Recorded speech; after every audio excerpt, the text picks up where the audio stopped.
All the distinguished heads of state and government, delegates, honored guests, I now open the joint third meeting of COP29, third meeting of CMP19, and third meeting of CMA6.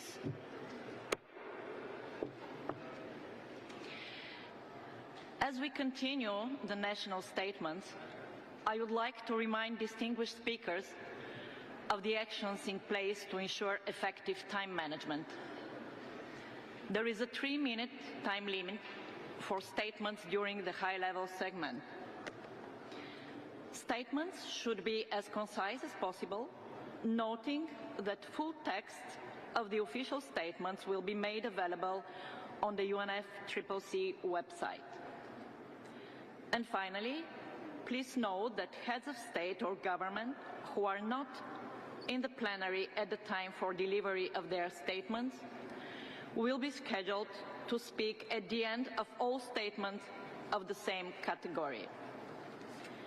Dear distinguished heads of state and government, delegates, ladies and gentlemen, honored guests, let us begin. Please take your seat.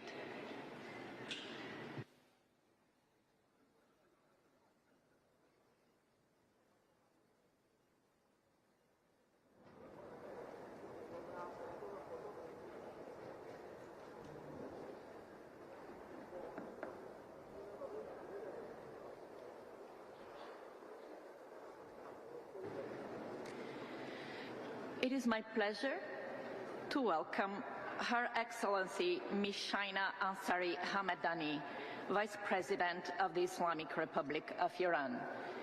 Your Excellency, you have the floor.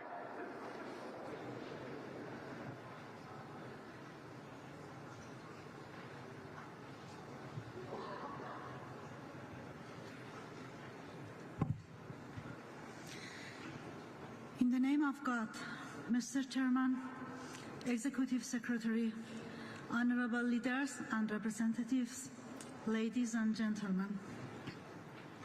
First, I would like to express my gratitude to the government and the people of Azerbaijan for hosting COP29, which would provide an opportunity for inclusive actions with the principle of common but differentiated responsibilities to address global crises and challenges arising from climate change. The national sovereignty and priorities are key to address the global climate change challenges and to transform the global energy system. The continent should have equal access to the technologies, knowledge, investment, and nuclear energy in order to increase the share of clean and renewable energy for achieving this goal. Therefore, illegal unilateral sanctions should not impede the efforts of member states in their strives. The illegal unilateral sanctions limits the ability of member countries to access and utilize global financial resources and to develop technology-based equipment. Until these sanctions are completely lifted, expecting adherence to environmental objectives of the Convention is unjustified and irrational. Therefore, I call upon all the member states to condemn these political measures and act on removing these restrictions. Ladies and gentlemen, Iran has taken numerous measures to address climate change threats with further initiatives underway. These include the issuance of general policies related to climate change management and green economy expansion by the highest authority in our country, as well as the inclusion of a national climate change management plan in the country's 7th five-year development plan. Additionally, implementing projects such as converting fossil fuel-based power plants to combined cycle power plants, reducing emissions in the oil and gas industry, expanding renewable solar and nuclear energy, and other similar actions are further effective steps we have taken. Mr. Chairman, We, the member states of the United Nations, have gathered here to address environmental challenges on our planet and to work together to reduce human suffering. But how can we achieve this goal when, in the past year alone, more than 43,000 people, more than half of whom were women, children, and infants, have been killed by the occupying Zionist regime? This is in addition to the recent casualties resulting from the regime's brutal attacks. Who can witness the environmental destruction in the occupied territories and deny its impact on regional and trans-regional climate change? The silence of Western countries maintained by adhering to double standards and selective policies is deeply troubling. Ladies and gentlemen, in conclusion, I would like to emphasize that our shared environment is a common bond and precious heritage for all of us. We hope that international community, free from political issues, will stand together, exchange knowledge, transfer technology, and facilitate accessing financial resources with unilateral sanctions against countries, particularly the Islamic Republic of Iran. However, we cannot forget the fact that the current climate situation of the world is the result of the industrial policies of few developed countries, and developing states shall not be deprived of their right to development because of what others have done. Once again, we emphasize that if this conference should intend to prove its goodwill in striving for a better future for all, while persisting on avoiding double standards to achieve meaningful actions by all countries to achieve these goals. Thank you.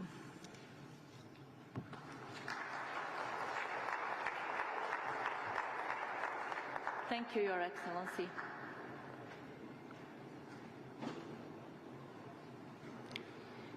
It is my pleasure to welcome now His Excellency Mr. Joseph Ondoat Ber, Vice President of Gabon. Your Excellency, you have the floor.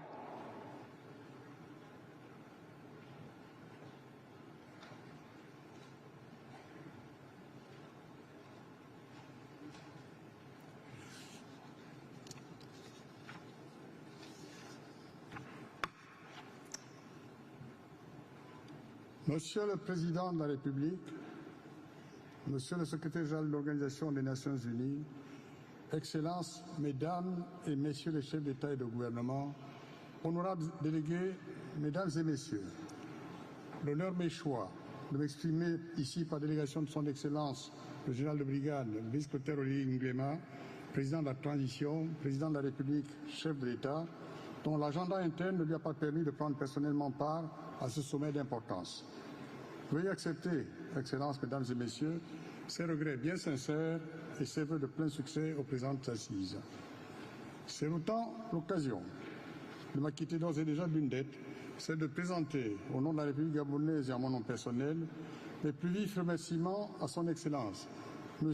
Ilham Aliyev, président de la République d'Azerbaïdjan, ainsi qu'au peuple azerbaïdjanais pour l'accueil particulièrement chaleureux et la bienveillante attention dont ma délégation et moi-même ne cessons de bénéficier depuis notre arrivée.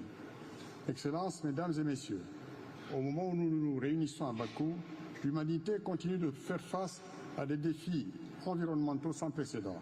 En effet, la perte de la biodiversité s'accélère avec près de 70% des populations d'animaux sauvages qui ont disparu.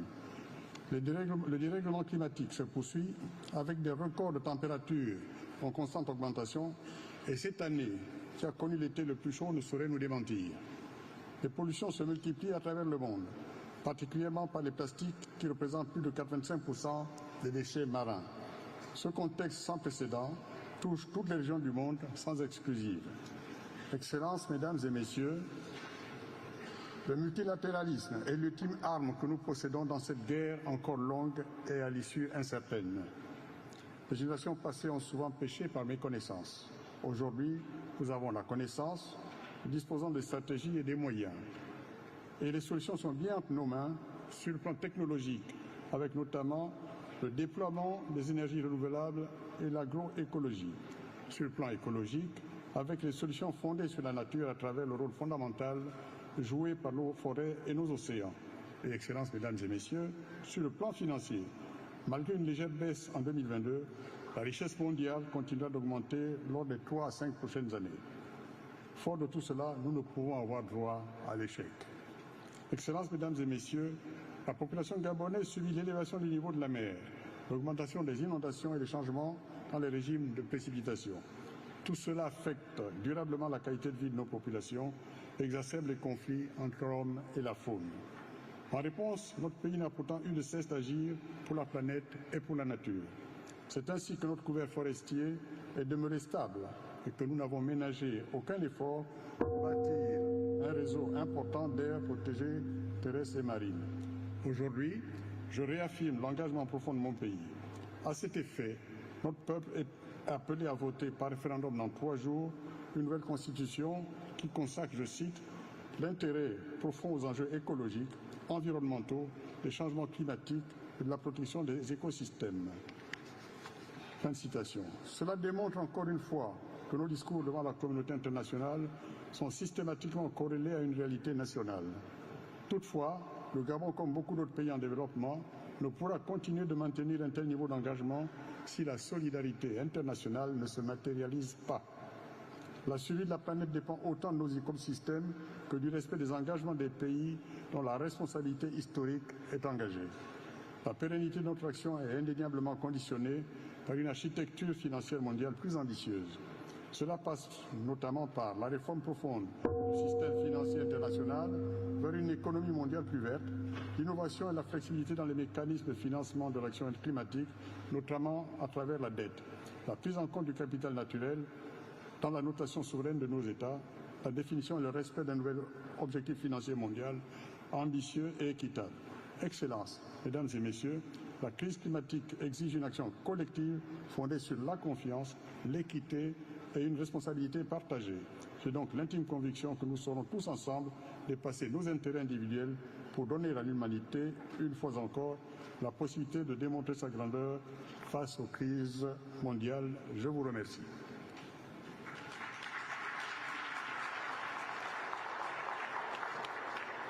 Thank you, Your Excellency.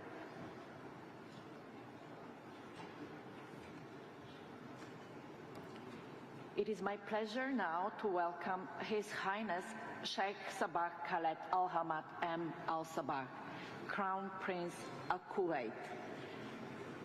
Your Highness, you have the floor.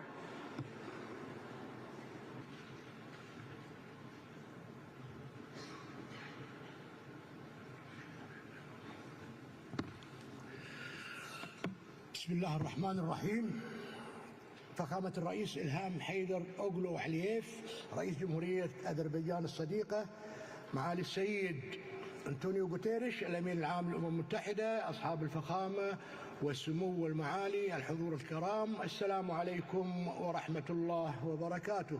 يسرني بداية أن أنقل لكم تحيات حضرة صاحب السمو أمير دولة الكويت الشيخ مشعل الأحمد الجابر الصباح حفظه الله ورعاه، وتمنيات سموه بالتوفيق والنجاح لهذا المؤتمر الهام. كما يسعدني أن أعرب عن شكري وتقديري لجمهورية أذربيجان الصديقة على كرم الضيافة وحسن التنظيم. السيد الرئيس، لا شك في أن ظاهرة تغير المناخ أصبحت هاجسا عالميا وتشكل تهديدا للعديد من الدول ومنها دولة الكويت، التي أصبحت آثار تغير المناخ فيها ملموسة ومتسارعة، من ارتفاع متزايد في درجات الحرارة والعواصف الغبارية وندرة تساقط الأمطار، والتي باتت تؤثر على الحياة اليومية.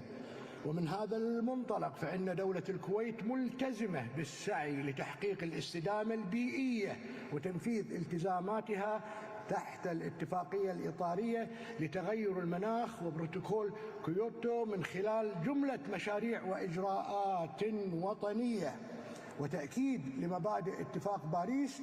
فإن دولة الكويت تدعم مبادرتي الرئاسة النداء للهدنة والمياه من أجل التغير المناخي.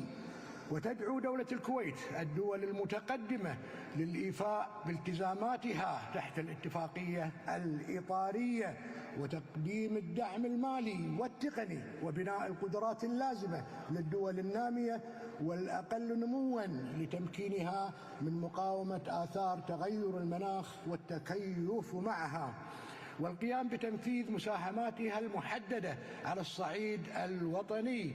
السيدة الرئيس، لم تتوانى دولة الكويت ممثلة بالصندوق الكويتي للتنمية الاقتصادية العربية عن دعم العديد من الدول النامية من خلال تقديم حزمة من المشاريع لخفض الأثر المناخي عبر تقديم 1330 قرضاً ومنحة تقدر قيمتها ب 23 مليار دولار أمريكي. وتلتزم دولة الكويت بجهود موائمة النمو الاقتصادي مع التنمية منخفضة الكربون والمرونة في مواجهة تغير المناخ بحلول عام 2050 والوصول إلى الحياد الكربوني في عام 2060، وذلك من خلال تبني العديد من المشاريع الاستراتيجية للحد من انبعاثات الكربون بما فيها تعزيز مشاريع الطاقة النظيفة، كما تطمح إلى الوصول لنسبة 50%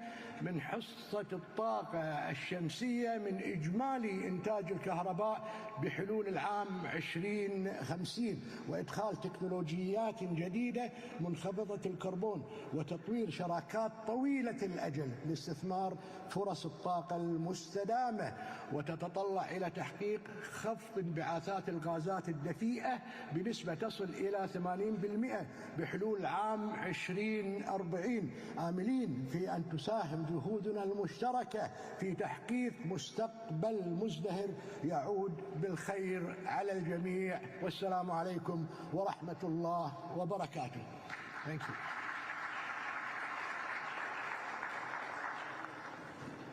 Thank you, Your Highness.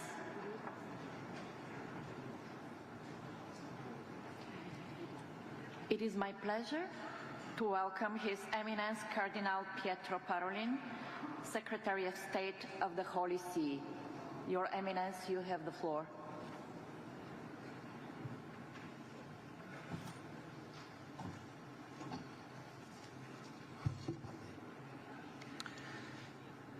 Madam President, Excellencies, ladies and gentlemen, on behalf of Pope Francis, I extend cordial greetings to all of you and wish to assure you of his closeness, support and encouragement so that COP29 may succeed in demonstrating that there is an international community ready to look beyond the particularism and to place at the center the good of humanity and our common home, which God has entrusted to our care and responsibility. Efforts should be made in particular to find solutions that do not further undermine the development and adaptive capacity of many countries that are already burdened with crippling economic debt.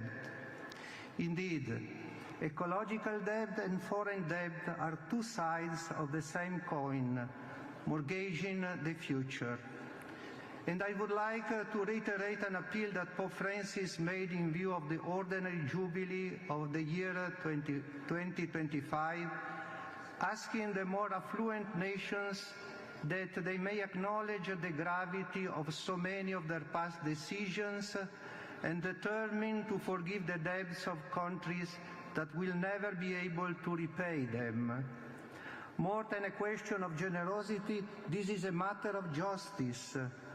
It is made all the more serious today by a new form of injustice, which we increasingly recognize, namely that a true ecological debt exists, particularly between the global north and south, connected to commercial imbalances which affects on the environment and the disproportionate use of natural resources by certain countries over long periods of time.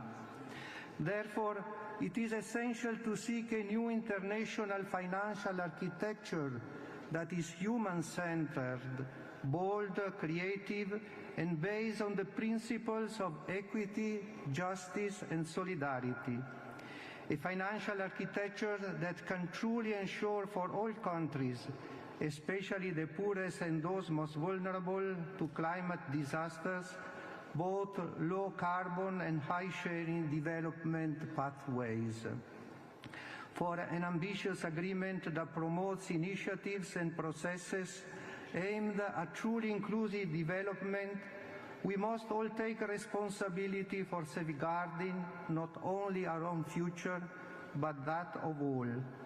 I reiterate the dedication and support of the Holy See, especially in the field of integral ecology education and in raising awareness of the environmental as a human and social problem on any number of levels. Thank you.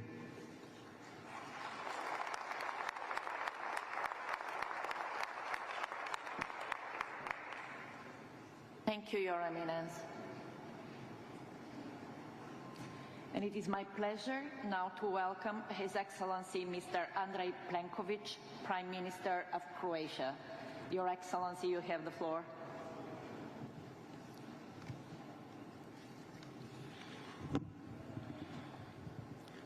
Excellencies, ladies and gentlemen, it is an honor to stand before you today to address one of the most pressing issues of our time, the urgent need for global action against climate change.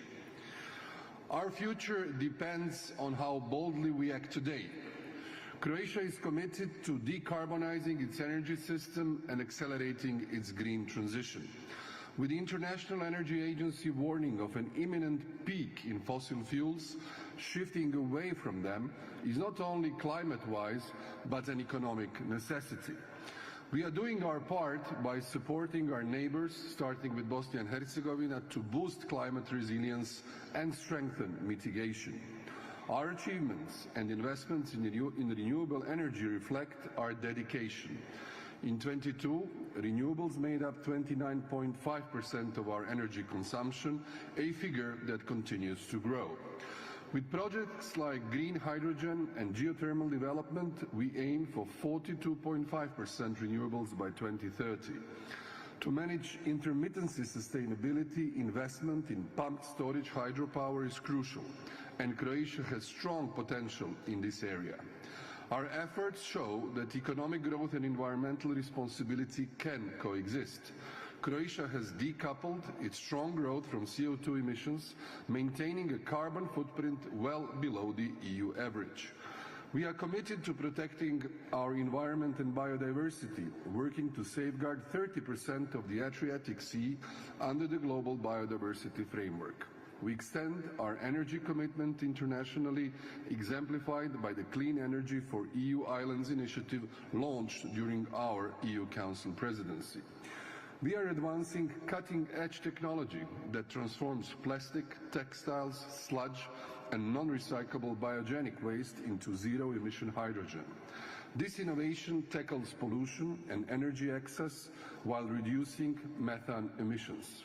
Another crucial area in addressing climate change and adapting it to its impacts is improving energy efficiency in housing.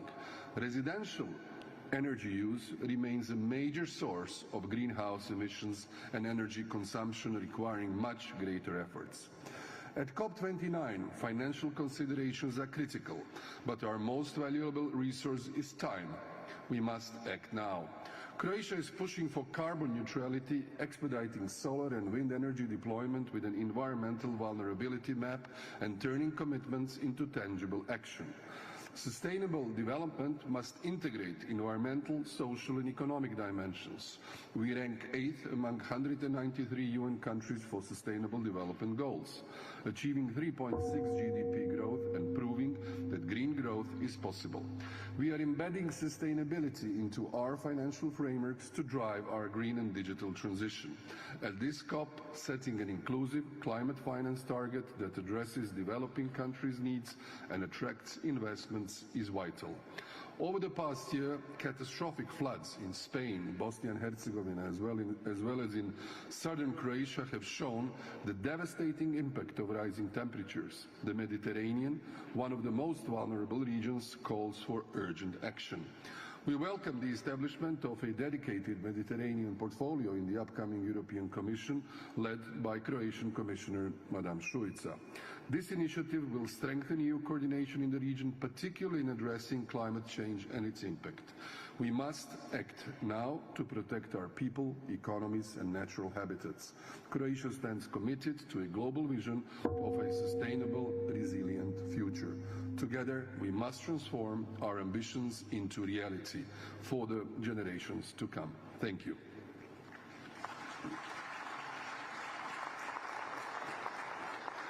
Thank you, Your Excellency.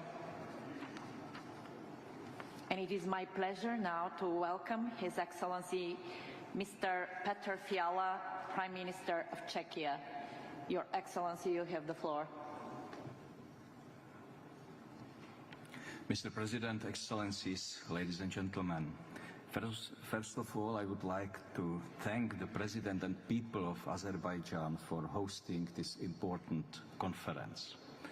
Climate change is a serious danger for all of us. We see its devastating impact everywhere in the world. There are floods in Europe, hurricanes in America, landslides in Asia, and drought in Africa. It can increase some of our biggest challenges like health, poverty, and hunger. We all know the risks, but we also know how difficult it is to move from words to action. I am proud that my country, Czech Republic, has made some good progress. Since 1990, our carbon dioxide emissions are down by more than a third. Our energy sector changes to the core. We will discontinue coal, and we push for renewables and nuclear power. As I said in Dubai last year, I strongly believe that nuclear power is essential to meet climate goals. It gives me hope that nuclear energy is more and more popular around the world. We also see development in new technologies. Czech Republic has 50 years of experience with nuclear power. We are ready to assist any country that wants to use it in the future. This includes SMRs or traditional technology. Nuclear power has many benefits. It produces extremely clean energy. It is also very safe with the help of skilled experts and strong international standards. Yes, international cooperation, global action and innovative solutions are key to solve this crisis. But only reduction of effects is not enough. We also need to focus on adaptation. We must reconsider our priorities in many ways. We must help each other to change our countryside and infrastructure to manage weather extremes. In everything we do, our cooperation must be practical. When I look at the history of global goals, I see many fails. In many areas and regions, it is extremely difficult to fulfill the promises made. It is not likely that we will have more success with even stronger targets. We need to agree on reliable consensus. It must be ambitious and realistic. This is more important than bombastic declarations which are then impossible to deliver. It is good that the European Union wants to lead the way, but others must follow to make a real difference. That is why I really appreciate the commitment of major economic powers of the world. I am glad that they set good examples. Ladies and gentlemen, the topic of this conference is noble and necessary. We face hardships, but we must not give up. My country, the Czech Republic, is ready to do its part in cooperation with the international community, to build and keep peace, to prevent suffering, and to increase chances for good life for all. Thank you for your attention.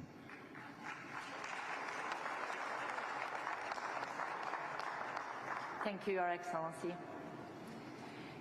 It is my pleasure to welcome His Excellency Mr. Mostafa Kamal Madbouli, Prime Minister of Egypt. Your Excellency, you have the floor.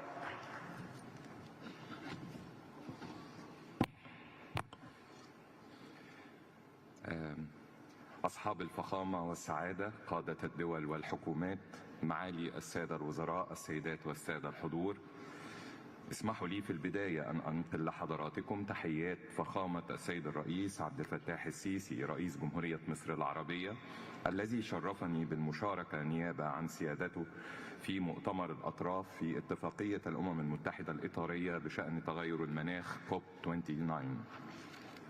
وأهنئ وأتقدم بالتهنئة لفخامة السيد الرئيس إلهام علييف رئيس جمهورية أذربيجان على تولي أذربيجان رئاسة المؤتمر، متمنيا كل النجاح والتوفيق لها، ومؤكدا دعم مصر للخروج بنتائج مثمرة وملموسة من هذا المؤتمر. يعقد مؤتمر باكو لتغير المناخ في ظل أزمات وحروب إقليمية ودولية، وفي خضم أحداث مناخية جسيمة تتزايد في عددها وآثارها وصعوبة التنبؤ بها، بما يرتب خسائر اقتصادية وبشرية تفرض ضغوطا إضافية على دولنا. وقد حرصت مصر دوما على التركيز على مسألة التنفيذ فيما يتعلق بأجندة التغيرات المناخية، مع العمل على سد الفجوة المتعلقة بالتعامل مع الخسائر والكوارث المناخية التي لا تمتلك الدول النامية القدرة المالية والتقنية للتعامل معها، مما يترتب عليها من خسائر اقتصادية وبشرية. وفي هذا الإطار نجحت مصر خلال مؤتمر الأطراف COP27 في حشد الدعم الدولي لإنشاء صندوق الخسائر والأضرار وتدشين مسار تفاوضي نحو الانتقال العادل يراعي الأبعاد الاجتماعية والاقتصادية لعملية التحول المتفق عليها في إطار اتفاق باريس. ونجحنا في الدفع بموضوعات الطاقة والمياه ضمن القرارات الرسمية للمؤتمر، وإنشاء منصة شرم الشيخ للشراكة حول التكيف. ويأتي مؤتمرنا هذا كفرصة لإعادة التأكيد على التزام مختلف الأطراف بتنفيذ تعهداتها وفقا للاتفاقية الإطارية واتفاق باريس، وبصفة خاصة ما يتعلق بتوفير التمويل لدعم الدول النامية، حيث تشير تقارير اللجنة الاقتصادية لإفريقيا إلى أن الدول الأفريقية توجه بالفعل ما يصل ل5% من ناتجها الإجمالي للتعامل مع تغير المناخ. السيدات والسادة، تحرص مصر على تبني نهج وطني متكامل يهدف إلى التحول إلى التنمية المستدامة المتوافقة مع البيئة، حيث تم إطلاق استراتيجية المناخ حتى عام 2050 واستراتيجية التنمية المستدامة حتى عام 2030، وتوجيه الاستثمارات لمشروعات التحول الأخضر وتعزيز التعاون مع شركاء التنمية، بالإضافة لزيادة إنتاج الطاقة الجديدة والمتجددة لتصل إلى 42% من مزيج الطاقة حتى عام 2030. وأطلقت مصر منصة وبرنامج وطنيا للمشروعات تحت اسم منصة نوفي، التي تضم المشروعات ذات الأولوية للتنفيذ بما فيها مشروعات المياه والطاقة، بجانب تنفيذ عمليات توسع في مشروعات النقل المستدام في المدن الرئيسية.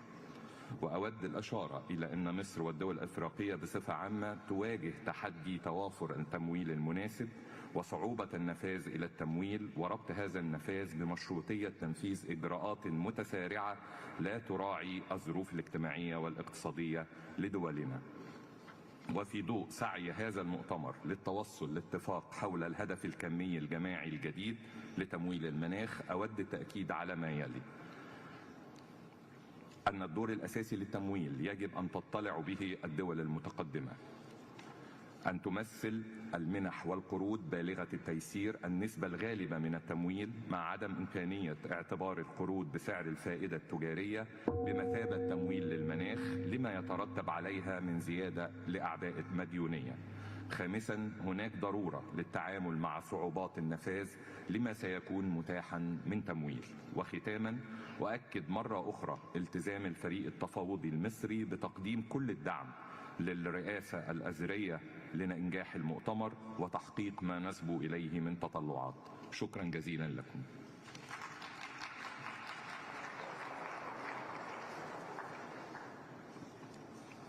Thank you very much, Your Excellency. And it is my pleasure now to welcome His Excellency Mr. Kyriakos Mitsotakis, Prime Minister of Greece. Your Excellency, you have the floor.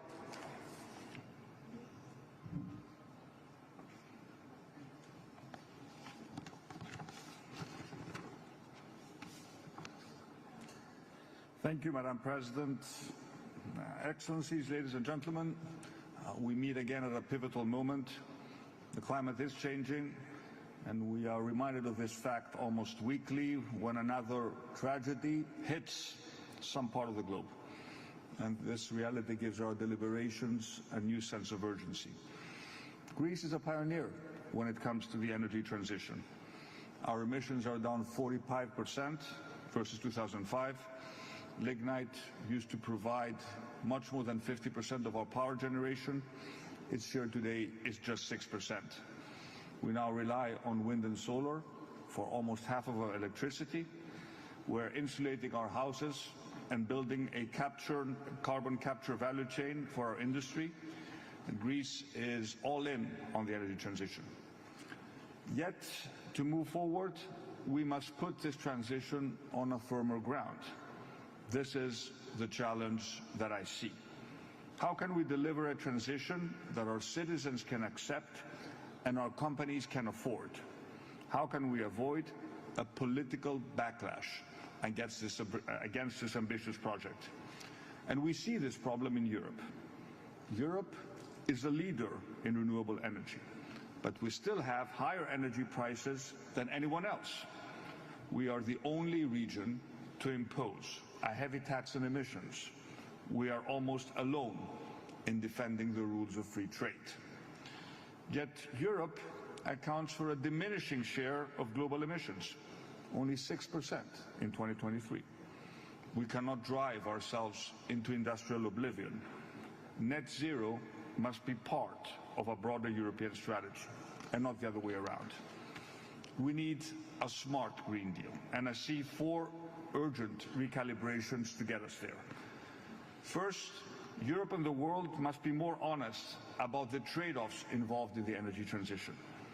Yes, the energy transition will, in the long run, lower costs, but this transition will not be painless.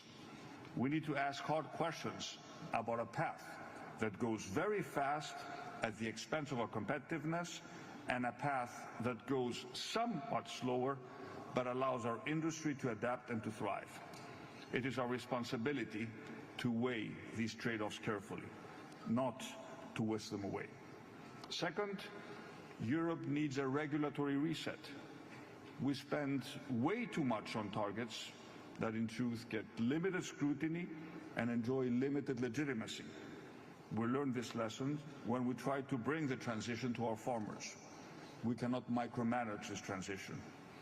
Each country must choose its own ambitious path. We must aggressively go after the easier emissions first and allow new technologies to mature. We must be ruthlessly technologically neutral. We must let innovation do its work.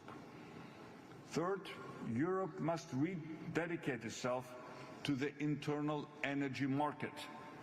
Rhetorically, everybody supports the internal market, but in practice, Europe often stitches together 27 discrete strategies. We have sometimes a zero-sum mentality within Europe, rather than think about the European and the global interest in a world that is rapidly changing. And the easiest way to strengthen the internal energy market and to bring about the green transition and to lower electricity prices is to invest in our grids. The Draghi report was very clear on this. Grids are a European public good. There is no internal market without a massive expansion in our ability to transport electricity in Europe.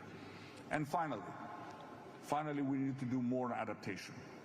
Across Europe and across the world, our citizens are faced with unprecedented climate shocks. We need more resources to prepare, to respond in time in order to save lives and livelihoods, and to help people and communities rebuild after disaster. We cannot focus so much on 2050 that we forget 2024. I am committed as ever to the EU Green Deal.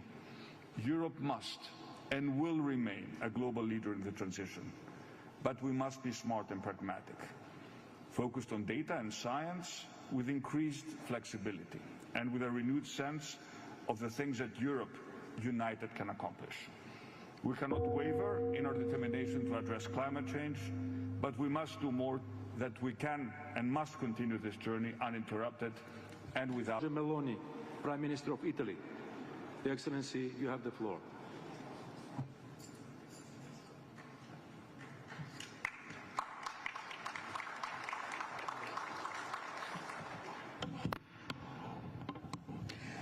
Well, dear colleagues, this summit, for which I thank Azerbaijani's presidency, is called upon to contribute further momentum to the effort to limit the global temperature increase to within 1.5 degrees.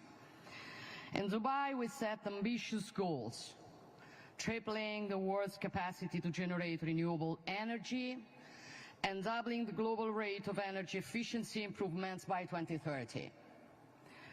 Reaching this goal requires everyone's cooperation, starting with the major emitters of greenhouse gases and adequate financial support.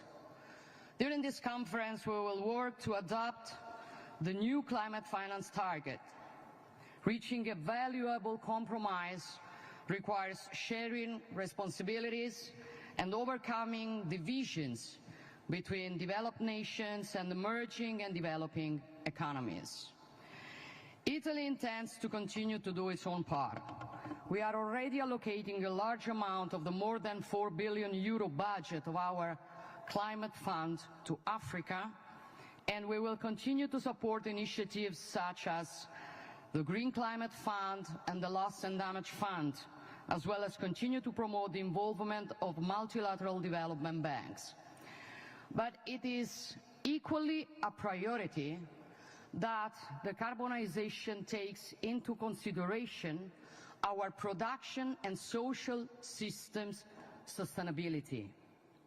We must protect nature with man at its core. An approach that is too ideological and not pragmatic on this matter risks taking us off the road to success. Technology neutrality is the right approach, as currently there is no single alternative to fossil fuel supply. We must have a realistic global outlook. The world population will reach 8.5 billion by 2030, and global GDP will double in the next decade. This will boost energy consumption, also considering the increasing demand for artificial intelligence development. We need a balanced energy mix to enhance the transition process. We must use all available technologies, not only renewables, but also gas, biofuels, hydrogen, CO2 capture, and in future nuclear fusion, which could produce clean, safe, and limitless energy. Italy is at the forefront on nuclear fusion.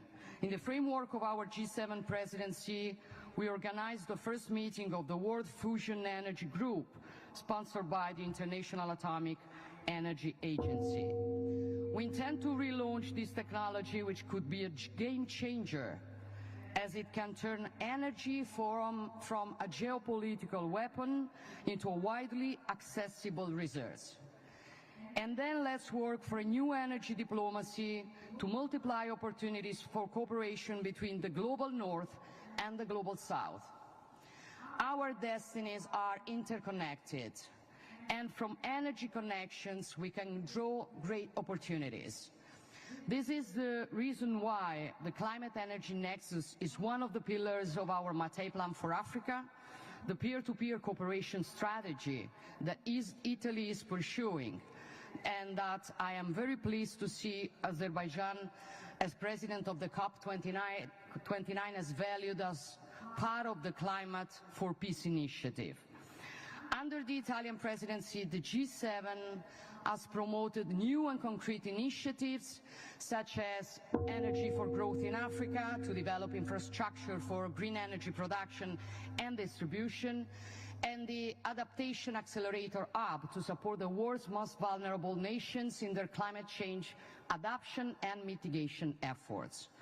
So, dear colleagues, like any COP, it is up to us to determine whether this will be a success or a failure.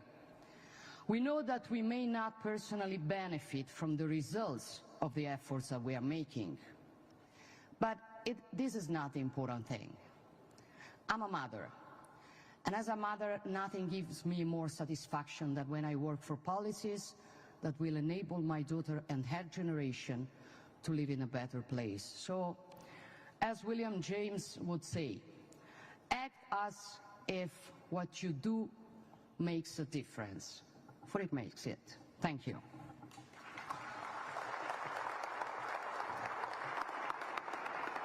Thank you, Your Excellency. It is my pleasure to welcome His Excellency Mr.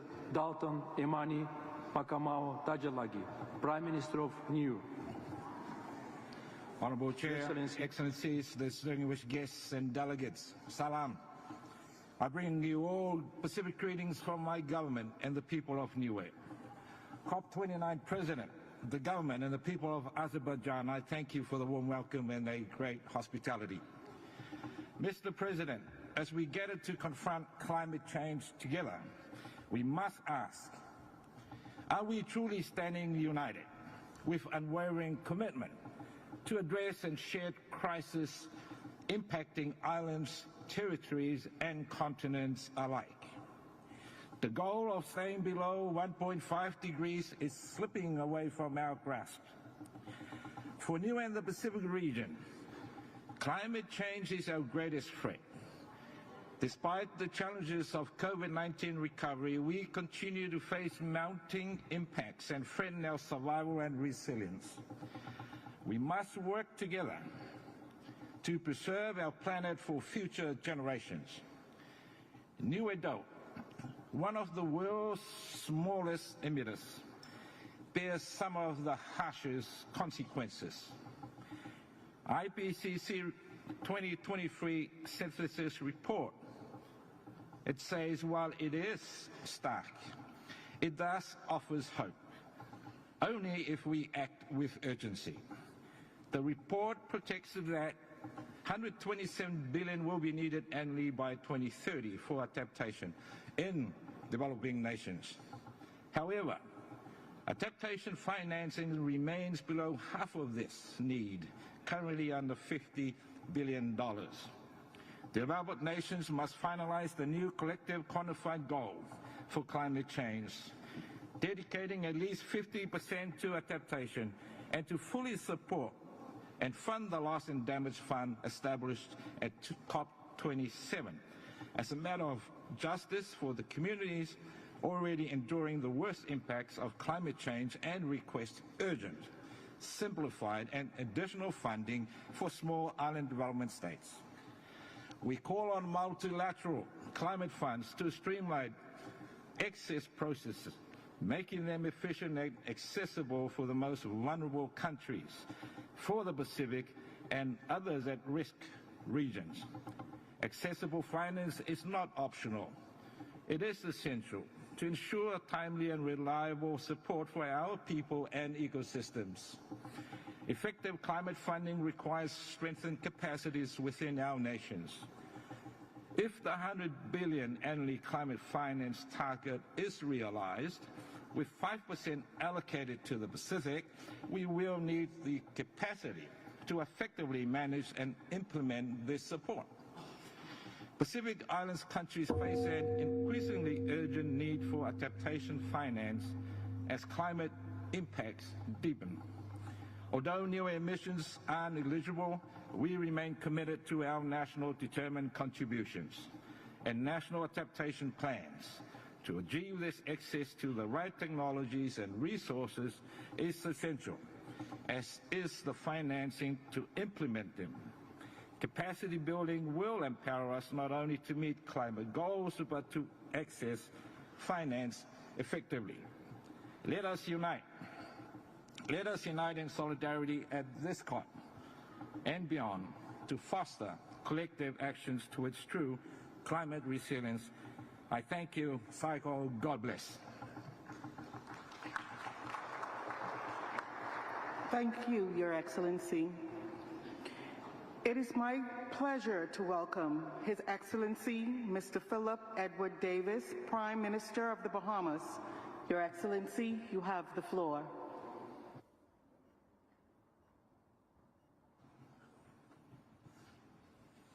Thank you very much. May I begin by expressing my thanks to the President and people of Azerbaijan for the warm welcome and gracious hospitality bestowed on us. We wish you peace and prosperity. Your Excellencies, this past year has been the hottest in recorded history. For the first time, for more than 12 months, global temperatures have exceeded the warming threshold of 1.5 degrees Celsius. We are dangerously close to a line beyond which there is no return, a line that separates the world as we know it from a world that will be unrecognizable. Our choice today will either be remembered as the moment we step forward together or as the instant we allow the world to slip from our grasp. How will they judge us? Will they say we were too timid, too divided to say what we had the power to protect? Already the catastrophic climate events witnessed around the world have led to major loss of life, property, infrastructure. And yet we persist in responding to these events as though they are merely unfortunate, isolated, and national. I ask you to look beyond borders, beyond flags. The fires that devour your forests, the hurricanes that shatter our homes are not distant misfortunes, but shared tragedies. What we endure, you endure. What we lose, you lose. And if we fail to act, it will be our children and grandchildren who bear the burden, their dreams reduced to memories of what could have been because of what we have saved. This is the fundamental principle underpinning this United Nations framework. None of us can achieve a solution by acting on our own, and none of us can escape the obligation to act in the best interest of ourselves and each other. Our survival is in our hands, and hope lies not in waiting, but in moving forward with the fierce determination to secure a future that humanity deserves.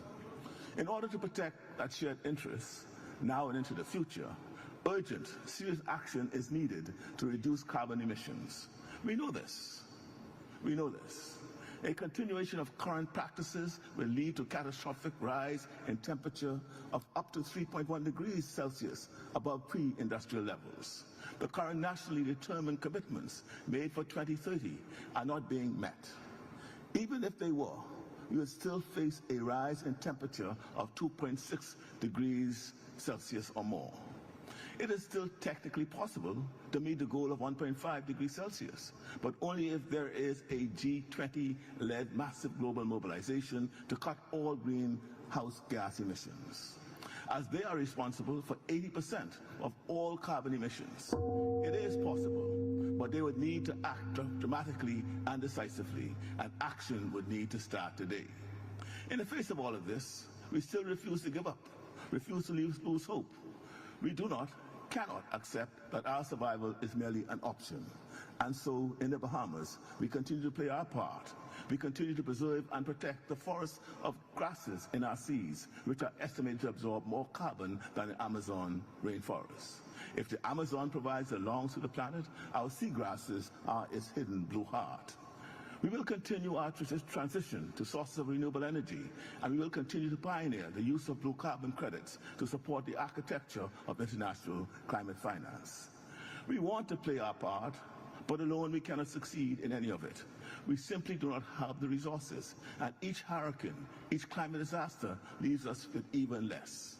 Your Excellencies, we must not forget this historic achievement of the Paris Agreement. In Article 9, the special circumstances of small island developing states and least developed countries were addressed in its climate finance provisions. The numbers paint a clear picture. Small island states have spent 18 times more in debt repayments than they have received in climate finance. Our special circumstances require more action, not less. These provisions must urgently now be fully operationalized, along with the other funding commitments previously made.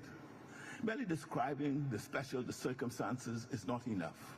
And even as we now approach the 11th hour of an agreement, we are deeply concerned that some of the parties now systematically seek to erase this fundamental provision of the Paris Agreement. The greatest challenge we face isn't just political will, it's political change.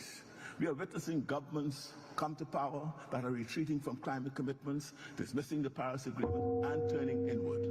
This isn't a crisis we can afford to address sporadically, nor is it a battle that can be won in isolated chapters, written and erased with every election. If we leave climate action to the whims of political cycles, our planet's future becomes precarious, very precarious. The climate crisis does not pause for elections or to accommodate the sway of changing political ideas or tides. It demands continuity, commitment, and most of all, solidarity. Excellencies, the world has found the ability to finance wars, the ability to mobilize against pandemics. Yet when it comes to addressing the most profound crisis of our time, the very survival of nations, where is that same ability? It is time to turn ambition into action, promises into plans, and plans into survival. Thank you. Thank you, Your Excellency. It is my pleasure to welcome His Excellency Mr. Feletti Pinatala Tio, Prime Minister of Tuvalu. Your Excellency, you have the floor.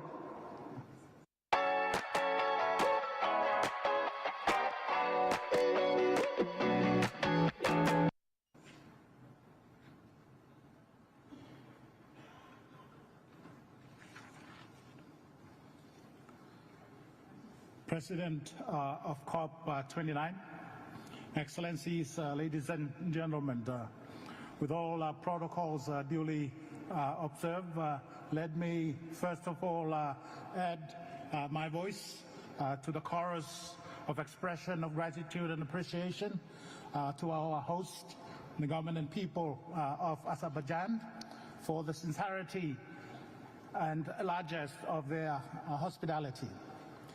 President, I am delighted and indeed honored to speak at this Leaders Summit for the first time as the Prime Minister of Tuvalu, a leader of a country that is not only one of the most vulnerable countries to the impact of climate change, but of a country that is also forecasted for more than 50% of its land territory to be regularly flooded by regular tidal surges in a matter of a mere 26 years' time, by 2050.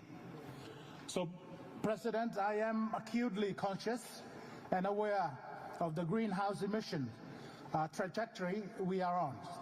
We must therefore accelerate our climate action. This COP must be the COP that put us back on track to a 1.5 degree Celsius trajectory. And there is no time to waste. We must learn and respond appropriately to the lessons from the global stocktake. A clear direction from this COP is necessary, if not imperative, to urgently accelerate the deployment of renewable energy and energy efficiency technologies. As the Finance COP, we must conclude the new collective quantified goal on finance to ensure that it delivers the necessary finance to support developing countries meet ambitious mitigation and adaptation goals. It must also deliver the necessary loss and damage and recognize the special circumstances of LDCs and SITs. On the issue of loss and damage, this COP29 must deliver a clear process to ensure the necessary finance will be delivered to the loss and damage fund. We call for a consultation process that will explore innovative sources of finance for the loss and damage fund. This COP must also deliver a clear set of decisions on Article 6 relating to carbon markets. We need decisions that provide us with the necessary transparency and regular reporting that will instill confidence and assurance that the system is working. President, we would also like to see clear progress on gender issues. Likewise, Tuvalu upholds the noble UN principle of not leaving anyone behind. And in that vein, Tuvalu supports the inclusion of the Republic of China, Taiwan in the COP and related processes and in the UN and its specialized agency. Tuvalu sincerely hope that this COP's concluding decisions will deliver a clear signal that the world is promptly phasing out fossil fuel. Because for Tuvalu and similarly placed country, there is simply no time to waste. I thank you, President. Thank you, Your Excellency. It is my pleasure to welcome His Excellency Mr. Gaston Alfonso Brown, Prime Minister of Antigua and Barbuda. Your Excellency, you have the floor.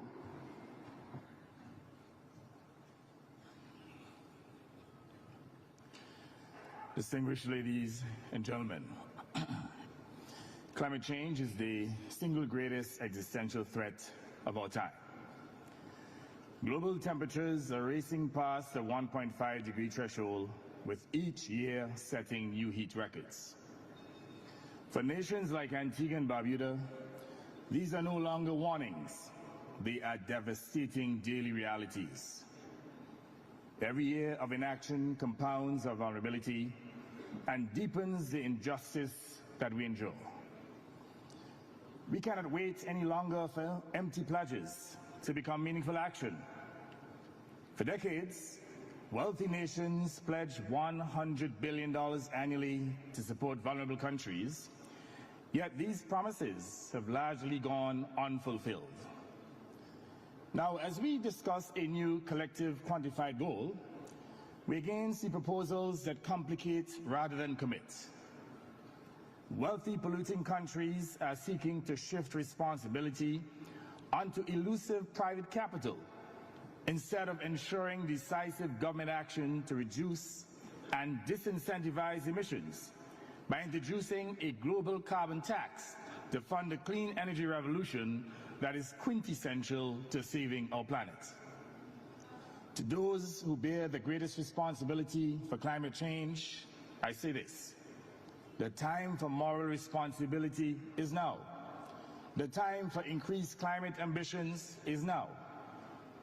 If promises of support remain unfulfilled, then justice must demand that those promises are enforced. Today, we see consensus on a clear, substantial climate finance target at COP29 with adequate funding to help us adapt and to build resilience. We are calling not for loans that deepen our debt burden, but for direct investments in the form of compensatory grants to build back more resilient infrastructure that were damaged repeatedly by catastrophic climate events. This financing must be equitable, accessible, and debt-free if we are to achieve climate justice. We cannot continue to hear the same promises as our islands suffer and descend into despair. In the absence of real action from those most responsible for climate change, vulnerable nations are turning to international law. That is why, with a favorable opinion from ITLAS, affirming the duty of states to protect the marine environment, we will appear before the ICJ in December in solidarity with Vanuatu as champions of their case. If voluntary pledges remain broken, then international law will be our pathway to justice. This is no longer a choice. It is a necessity when commitments go unmet. My small island bears a disproportionate burden in this crisis. Nonetheless, we're determined to utilize our limited resources to build resilience to climate extremities, for we are resolved to secure our nation and our future. This is why small island developing states adopted the Antigua and Barbuda Agenda for SIDS, the ABAS, at the 4th SIDS conference in Antigua earlier this year. We know that while the bell tolling warns us first that its sound echoes for all. If vulnerable nations are abandoned today, tomorrow's toll will be universal. This COP29 must be a turning point where the world chooses justice over delay, responsible leadership over evasion, and decisive action over empty promises. Mr. President, we urge that this be the year that promises are honored, because time is running out. Time is running out not just for small states, but time is running out for all of us. I thank you. Thank you, Your Excellency. It is now my pleasure to welcome His Excellency Mr. Muhammad Yunus, Chief Advisor of the Interim Government of Bangladesh. Your Excellency, you have the floor.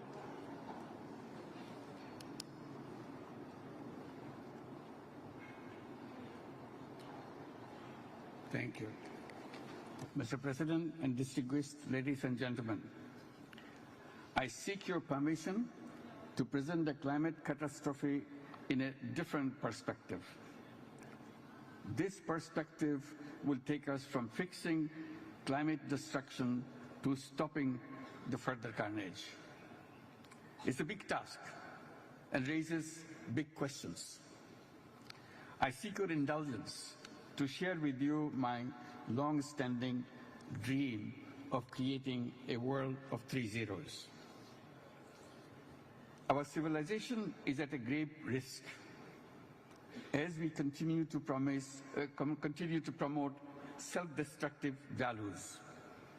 We need to mobilize our intellectual, financial, and youth power to lay the foundation of a new civilization, a self-preserving and self-reinforcing civilization.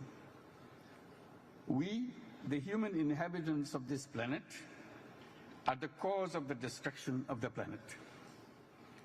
We are doing it deliberately. We have chosen a lifestyle which works against the environment.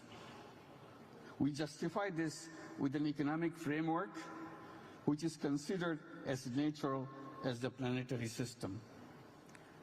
That economic framework thrives on limitless consumption. In order to survive, we need to create another civilization, another culture, a counterculture which is based on a different lifestyle. It will be based on zero waste. It will limit consumption to essential needs, leaving no residual waste. This lifestyle will also be based on zero carbon, no fossil fuel, only renewables. This will be an economy based primarily on zero personal profit, or that is on social businesses. This business, social business, is defined as a non-dividend business addressed to solve social and environmental problems. It will facilitate entrepreneurship for the youth. Young people will get prepared through new education of entrepreneurship. Education of creating job seekers will be replaced by entrepreneurship-focused education. Safety of environment needs a new lifestyle. That lifestyle would not be imposed. It will be a choice. Young people will love that lifestyle as a matter of choice. Each young person will grow up as a 3-0 person. Zero net carbon emissions, zero wealth concentration through building social businesses only, and zero unemployment by turning themselves into entrepreneurs. Each person will grow up as a 3-0 person and will remain a 3-0 person all his or her life. That will create the new civilization. It can be done. All we need to do is to accept a new lifestyle consistent with the safety of the planet and all who live on it. Today's generation of youth will do the rest. They love their planet. I hope you'll join me in this dream. If we all dream together, it will happen. Thank you very much. Thank you, Your Excellency. It is my pleasure to welcome His Excellency, Mr. Irakli Kobakidze, Prime Minister of Georgia. Your Excellency, you have the floor. Dear Mr. President, Excellencies, ladies and gentlemen, it's my honor to address you on behalf of Georgia. At the outset, I would like to express my heartfelt gratitude to His Excellency, Mr.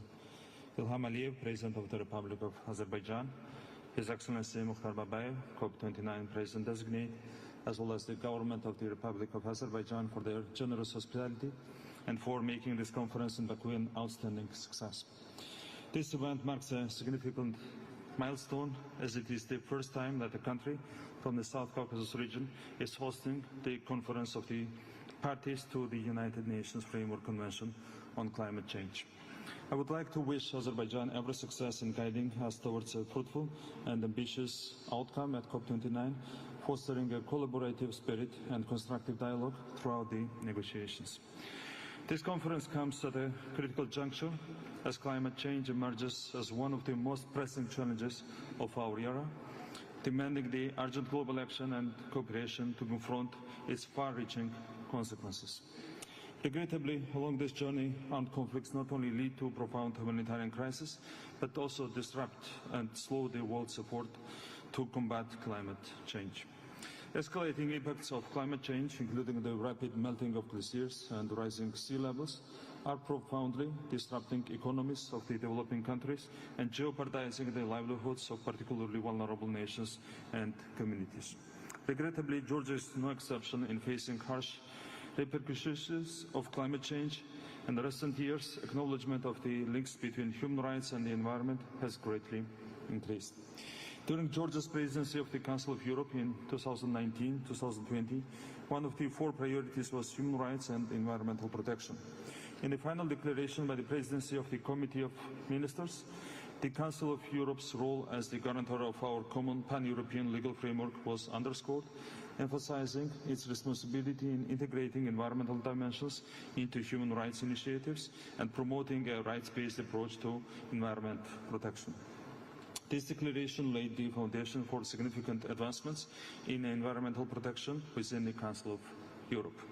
The Constitution of Georgia singles out the right to the environment as a basic right, while in the constitutions of a number of leading countries, the right of life is used when discussing the right to the environment, so does the European Court of Human Rights. In response to these urgent challenges, it's crucial that we remain steadfast in our commitment to halve global greenhouse gas emissions by 2030. Achieving this goal is critical if we are to limit global warming to the 1.5 degrees Celsius target set by the Paris Agreement. The government of Georgia is dedicated to fulfilling its national commitments by taking concrete actions to implement the Paris Agreement. To this end, Georgia is committed to submitting its third-generation nationally determined contributions by 2025, consistent with the aim of limiting global warming to within the 1.5 degrees Celsius limit and advancing the vision of Europe as the first continent to achieve net zero emissions. In preparing the new NDC, the government of Georgia is actively engaging key stakeholders by embracing an inclusive, whole-of-society approach. Regrettably, due to the ongoing illegal occupation of Georgia's Abkhazia and Sakhalin Valley regions, the government is prevented from the possibility to implement similar measures in the mentioned regions, which consists of the 20% of Georgia's territories, with the aim to reduce harmful impacts of climate change and mitigate its implications. The outcome of the new collective quantified goal on climate finance will determine whether COP29 is viewed as a success. The NCQG must see a significant increase from the current 100 billion USD target, and stimulate the alignment of global financial flows with the goals of the Paris Agreement. In this context, it's worth recalling that at COP28, it was acknowledged that developing countries would need close to 6 trillion USD by the end of this decade to efficiently address climate change. COP29 must also improve access to climate finance for developing countries and build capacity so that these countries can effectively utilize increased climate finance. In Georgia, we take our responsibility to address the climate crisis and have already undertaken significant steps to make a meaningful impact. Georgia is committed to ongoing efforts to mainstream climate action in the national budget through annual assessments, enabling us to measure the impact of climate change on our expenditures and economic development. This work identifies mitigation and adaptation costs and promotes partner collaboration, laying foundations for coordinating climate finance to enhance resilience and achieve NDC targets. Effective climate policy development alongside transformative programs and the decoupling of economic growth in developing countries depends heavily on the successful alignment of global financial flows with the Paris Agreement's objectives. Substantial financial support, technical assistance, and technology transfer to developing nations are all crucial for effective implementation of their ambitious climate targets. In conclusion, let me stress that Georgia is honored to participate in the COP taking place in our region. Let us begin the journey of turning our collective aspirations into meaningful results and a fight against climate change. We will work to support our neighbors and friends from Azerbaijan to achieve a successful outcome of COP29. Together, we are transforming South Caucasus region into the region of opportunities and success. Thank you very much. Thank you, Your Excellency. It is my pleasure to welcome His Excellency Mr. Siausi Ofa Kivahafolo Zovalani, Prime Minister of Tonga. Your Excellency, you have the floor.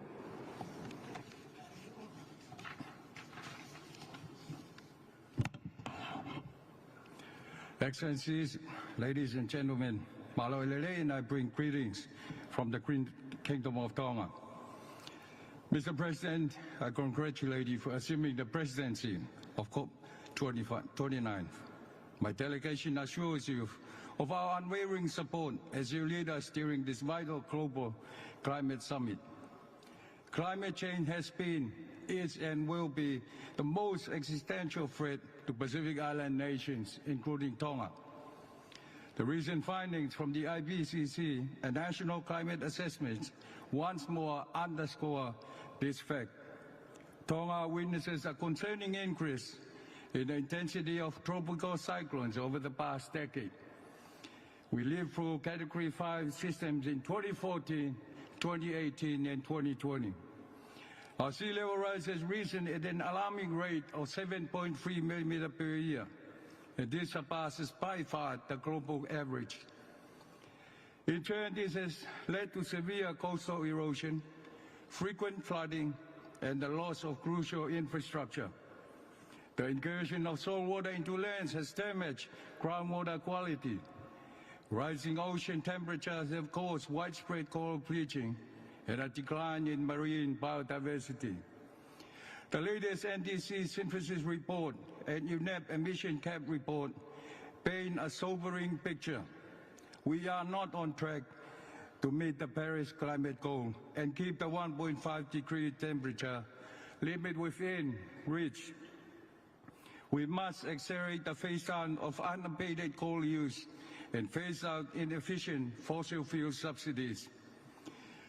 Tonga has a negligible contribution to global greenhouse gas emission, but we are steadfast in our commitment to implementing the necessary climate actions and targets. As the current chair of the Pacific Island Forum, Tonga strongly reiterates the critical importance of commensurate and timely access to climate finance for small island developing states. We reiterate our call on developed countries to fulfill their long-standing commitment to mobilize $100 billion annually. We welcome the establishment of the Loss and Damage Fund at COP27 and emphasize the urgent need to operationalize this fund. We call upon the Green Climate Fund to recognize the robust procedures of multinational organizations such as World Bank and encourage innovative approaches and partnership such as the Save the Children initiative, in which Tonga is a pilot country. Tonga supports the Unlocking the Blue Pacific Prosperity endorsed by Pacific leaders, aim to build effective ocean management, robust food system, and sustainable finance. In addition, our Pacific leaders recognize that we need timely, predictable, and scale-up access to climate finance and establish the Pacific Resilient Facility. This is Pacific-led, member-owned, and managed climate and disaster resilient financing facility. We urge global partners to continue their support for these two crucial regional facilities. At a national level, Tonga established the Tonga Climate Fund to accelerate the implementation of our climate action and achieve our vision to be a resilient Tonga by 2035. We further echo the call of Pacific leaders for states and regions to support the 2021 landmark declaration on preserving maritime zones, reaffirming our commitment to safeguarding our maritime zones from the adverse impact of sea level rise. Mr. President, Tonga fully supports the bid from Australia to host COP31, as it will be known as the Pacific COP. In closing, I express our deep hope that COP29 will foster genuine partnership and cooperation among all parties, and we must honor our respective responsibilities, especially now, as time is not on our side. I thank you. Thank you, Your Excellency. It is my pleasure to welcome His Excellency Mr. Edi Rama, Prime Minister of Albania. Your Excellency, you have the floor.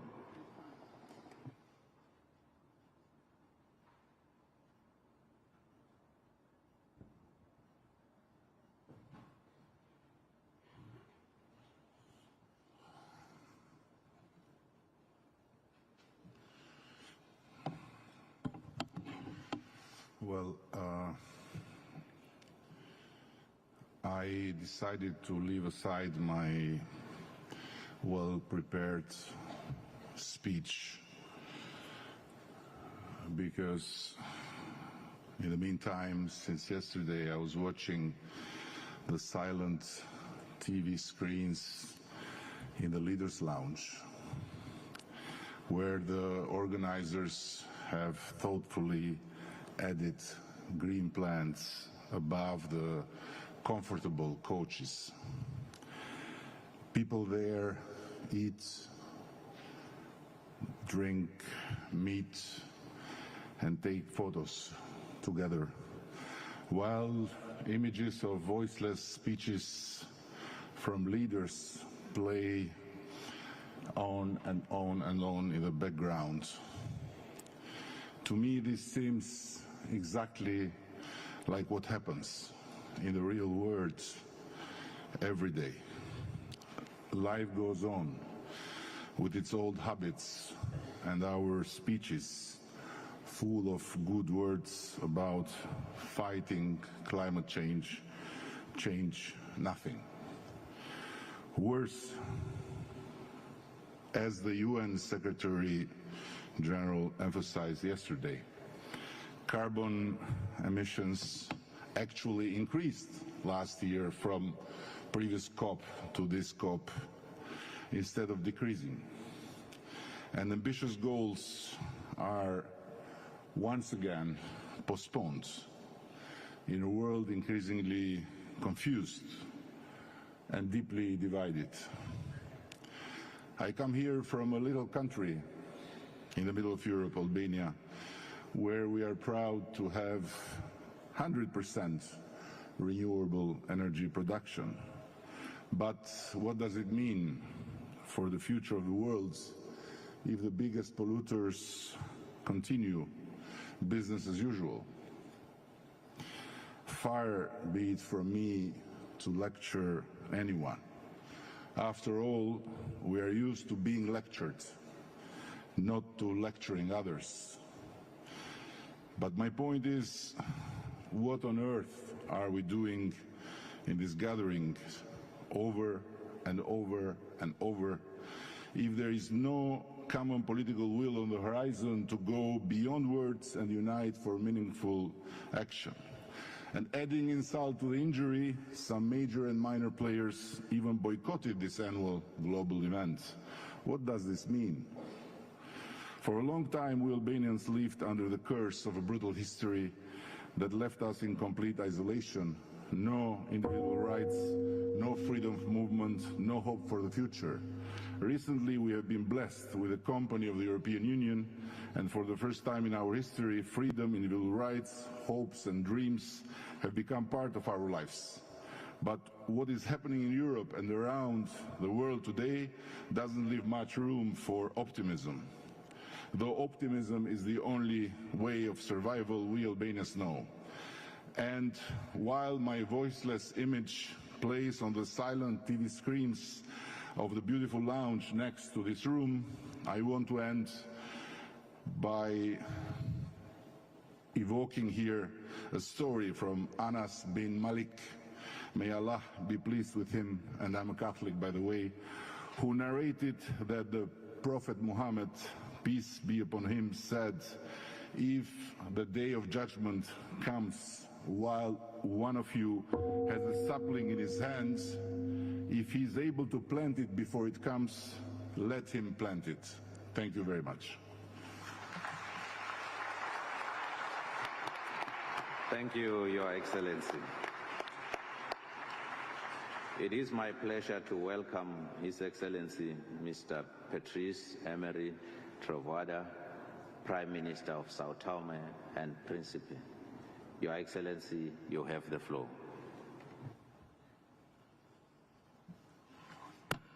Thank you, Mr. President.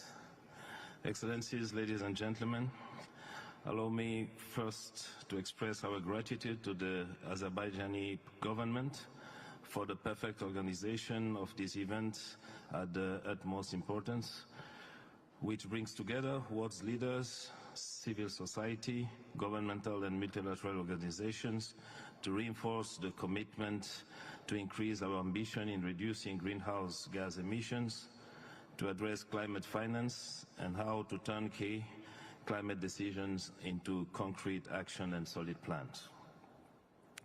Being member of the Small Island Developing States, I would like to commend the Republic of Azerbaijan for its solidarity on the initiative to support islands.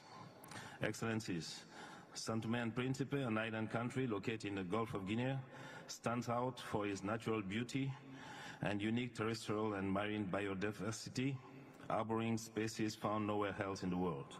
As a small island developing state, our country faces specificities and vulnerabilities that make it particularly sensitive to climate change. Although Sao Tome and Principe have a low rate of greenhouse gas emission, our populations every single day suffers the consequences of the climate change. These effects put food security, water resources, and livelihoods at risk, as well as compromising any development and resilience initiatives.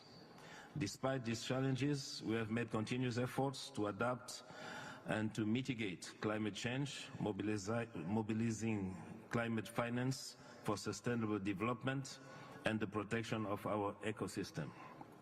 Notable initiatives include the conservation of mangrove, the creation of marine protected areas, and protecting natural park on the island of Sao Tome, as well on the island of Principe, which has already been recognized as a World Biosphere Reserve. In line with the Paris Agreement, we are committed to reduce emissions by 27% by 2030. In 2023, starting with Portugal, we signed a memorandum to convert part of our bilateral debt into climate action, guaranteeing the preservation of natural capital, counting today for 5.3% of our total external debt. This kind of initiative could turn Sao Tome and Principe into a global example for how to reconcile debt relief and economic recovery with environmental protection. Today, at COP29, once again, tirelessly, we call for more funding for renewable energy, carbon capture, and other green technologies for a rapid transition. Once again, we call for enacting stricter regulations and a fair and unified approach to the problem based on climate finance, climate justice, and common sense. we will not give up. We need to increase global public awareness as, independent of geographies, fact and science is unequivocal about the world's conjuncture worsening. We are leaders leading people, and it's our responsibility to ensure that our decision and action brings concrete benefits for them capable of shaping the future of humanity. I thank you. Thank you, Your Excellency. It is my pleasure to welcome His Excellency Mr. Deacon Michel, Prime Minister of Grenada. Your Excellency, you have the floor.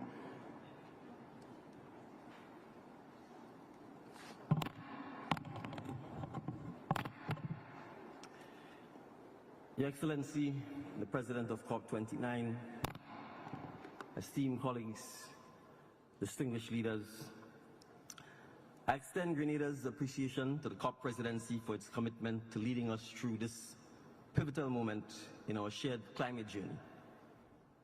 Grenada, and by extension CARICOM, stand ready to work in partnership with you toward a successful and truly impactful COP29. What do you say in 2 minutes, 30 seconds that makes a difference? I lead a country that this year experienced, for the first half of the year, a 15-year drought. And then on the first day of the second half of the year, experienced the earliest Category 5 hurricane that devastated our islands of Carriacou and Petit Martinique. And at this very moment, as I stand here, yet again, my island is being devastated by flash flooding, landslides, and deluge of excessive rainfall, all in the space of a matter of a couple hours. That is the reality lived by small island developing states. And so it takes a lot of courage to come to this event. In fact, it's my first, it may be my last. The reality is, we're not here to beg. We're not here to ask for sympathy. We are here to say that it's one planet. It may be small island developing states today. It will be Spain tomorrow. It will be Florida the day after. It's one planet. It's one Earth. And the partnership that we are asking for, the partnership to finance climate adaptation, the partnership to finance climate resilience, is a partnership that works in the best interests of the planet and of all of mankind. So whether it's innovative financing tools like our catastrophic parametric risk insurance, or whether it's not using a big word like operationalize the loss and damage fund, but actually put the money in the fund and make it available for those of us who suffer the loss and damage, it's a partnership for mutual benefit. Because the lessons we learn in small island developing states of resilience, of adaptability, of sustainability is a lesson that we can share with the world. And that's all we're asking for, partnership. Thank you. Thank you, Your Excellency. It is my pleasure to welcome His Excellency Mr. Mian Mohammed Shehbaz Sharif, Prime Minister of Pakistan. Your Excellency, you have the floor.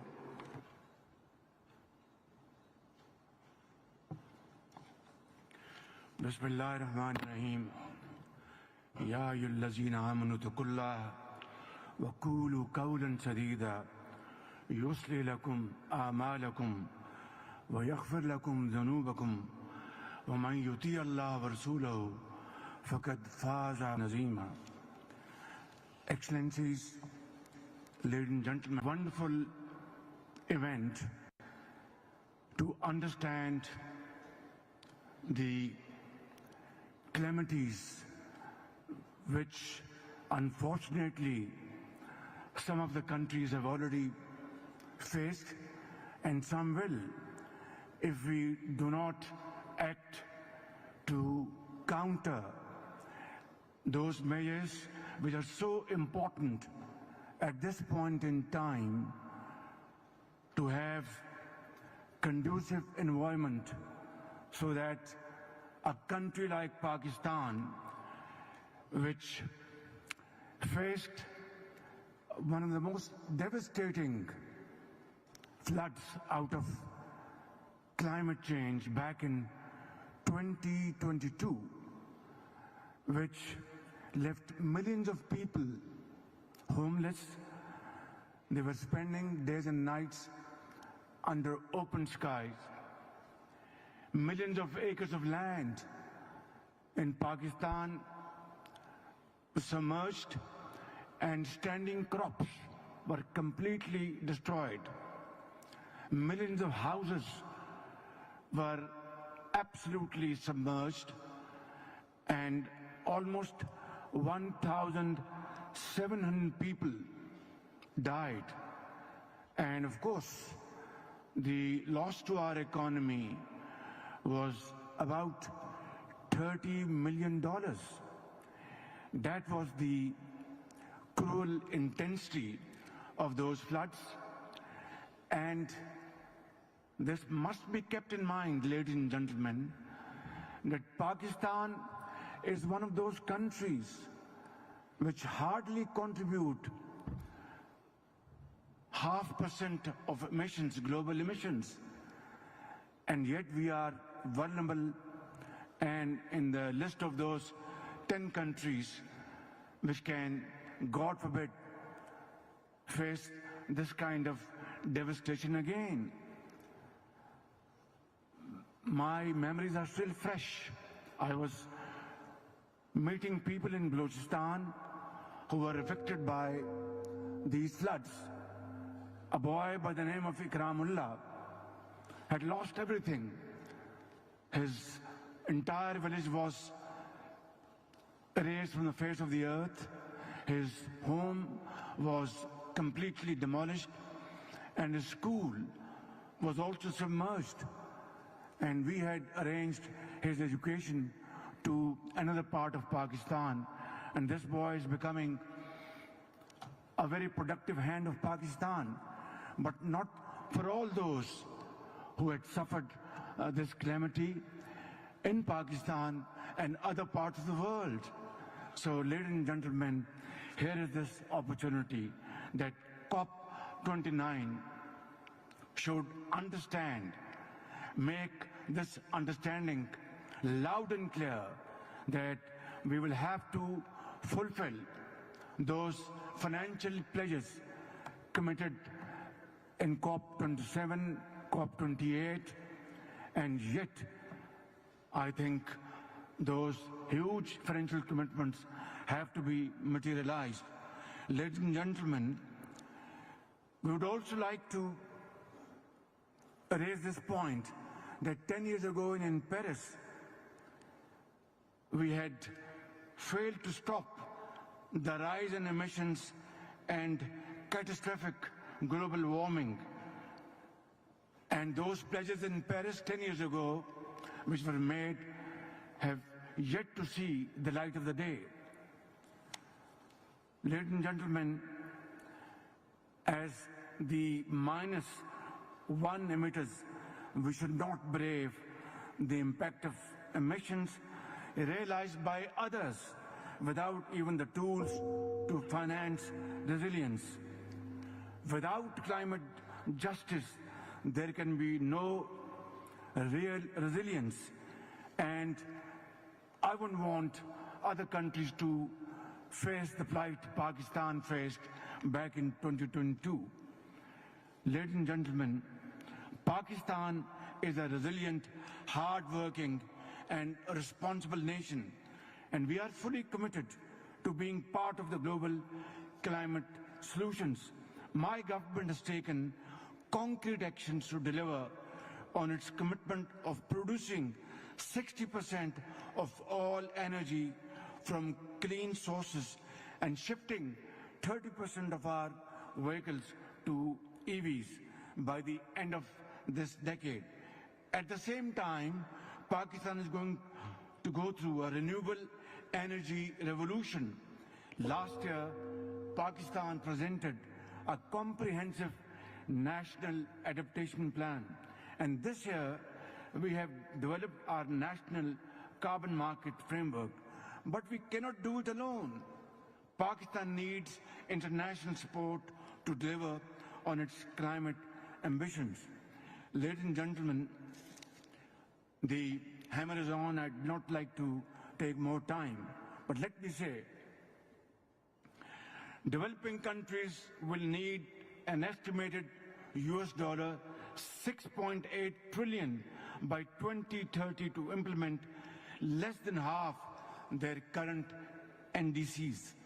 The same goes for adaptation and loss and damage. And in COP27, Pakistan led this phenomenon by our very able team, led by Madam Shari Rahman. We believe that under Azerbaijan's able leadership, COP29 can transform into a finance COP by restoring confidence in the pledging process and scaling up climate finance. I strongly feel that climate finance must be grant-based and not add to the debt burden of vulnerable developing countries. Finally, Excellencies, 2 years ago, I warned, and I warned at the top of my voice, that the future would never forgive our inaction. Today, I echo the same warning with greater urgency and fullest energy at my command.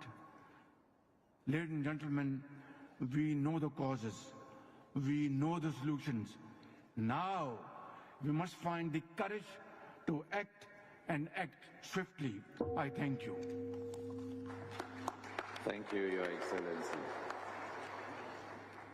It is my pleasure to welcome His Excellency Mr. Daniel Nicholas Risch, Prime Minister of Liechtenstein.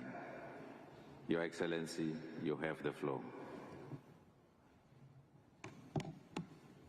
Mr. President, Excellencies, dear leaders, let me start by thanking the Republic of Azerbaijan for its effort in the run-up to this Leaders' Summit and for hosting COP29 here in Baku. The presence of so many states from around the world is a powerful sign that the fight against climate change is a key challenge of our time. Also, it underscores that only together we can find solutions. And noticing the slight critics on Europe and at least some European states in the introductory remarks of President Aliyev, I'd like to point to the fact that all European countries sent high-level delegations to Baku, and that I myself and a large group of prime ministers and presidents from Europe are here in Baku to show full support of COP29. Because one thing is clear: multilateralism must be our answer to the global threats arising from climate change.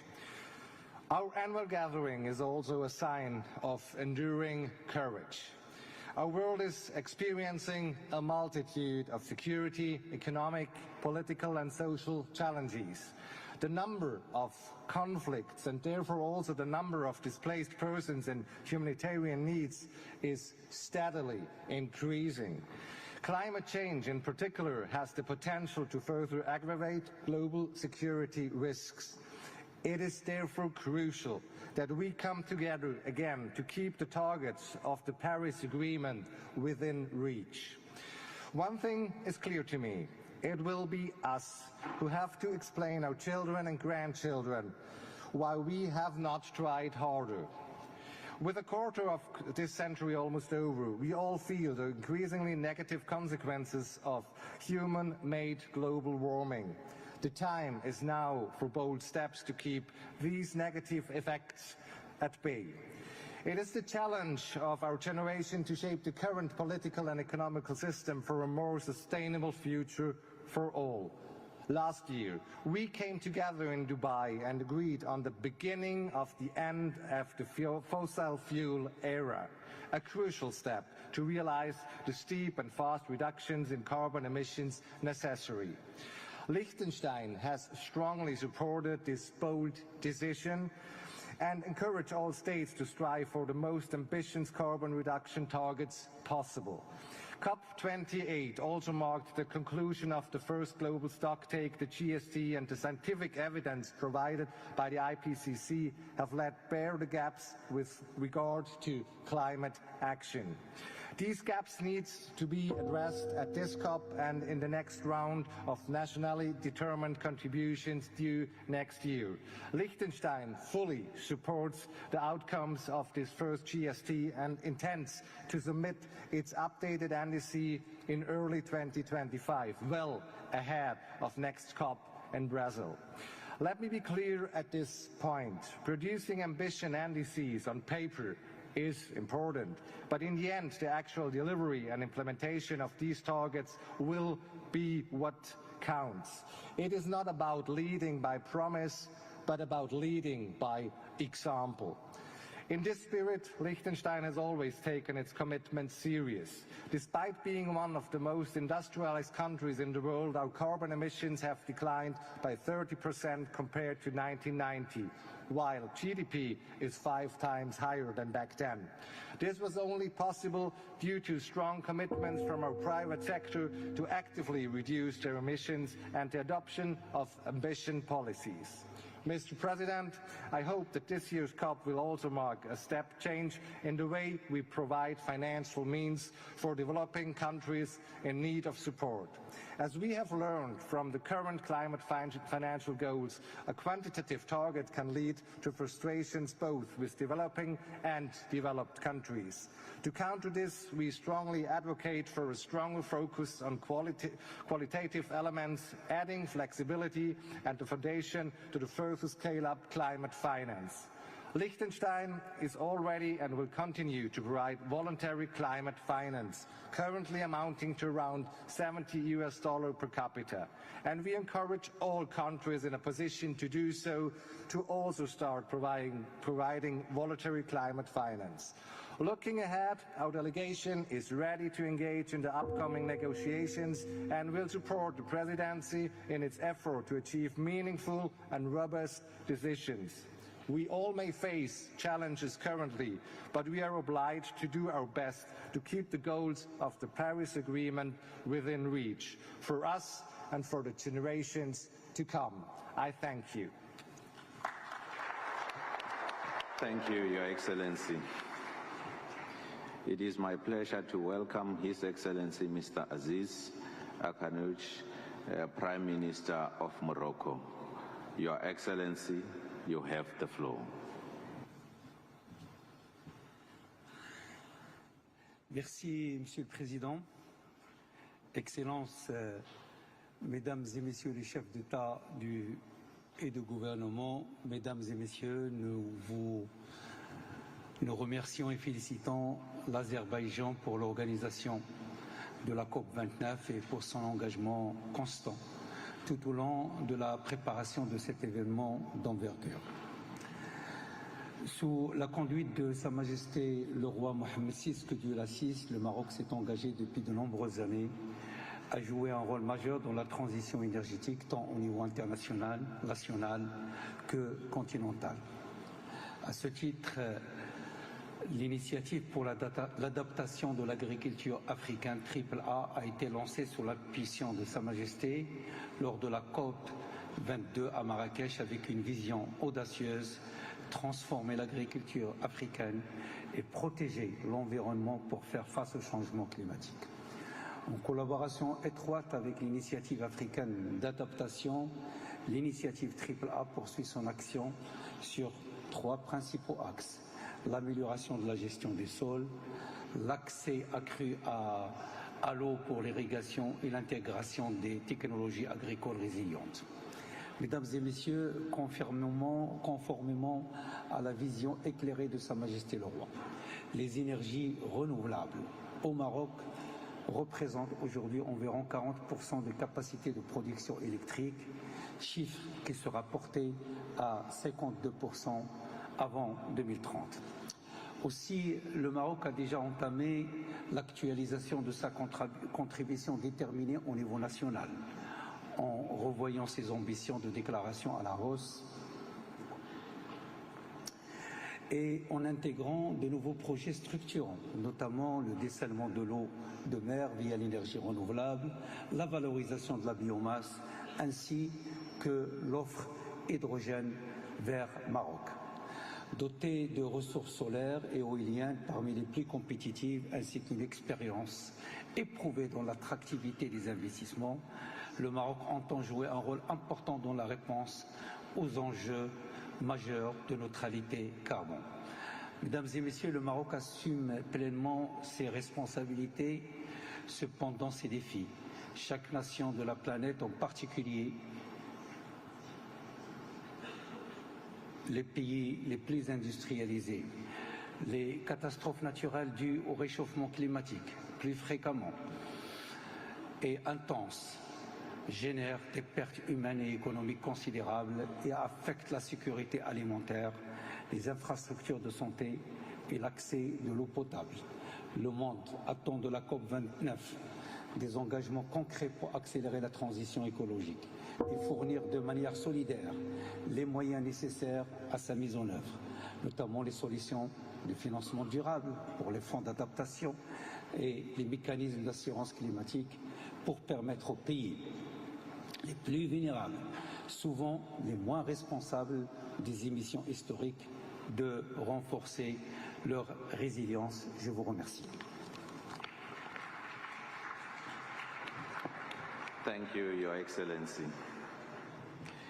It is my pleasure to welcome His Excellency Mr. Russell Miso Dlamini, Prime Minister of Eswatini. Your Excellency, you have the floor.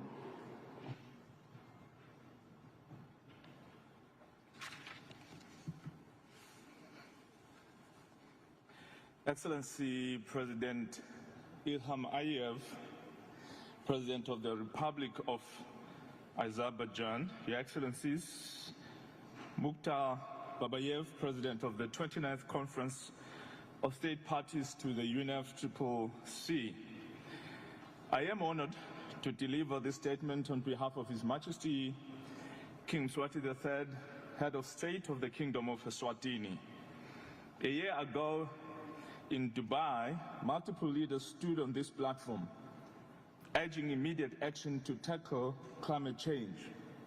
Since then, our countries, Eswatini included, have endured severe climate-induced events. In our case, these ranged from destructive hailstorms to droughts that have upended livelihoods, especially in agriculture, a key sector for the people of Eswatini.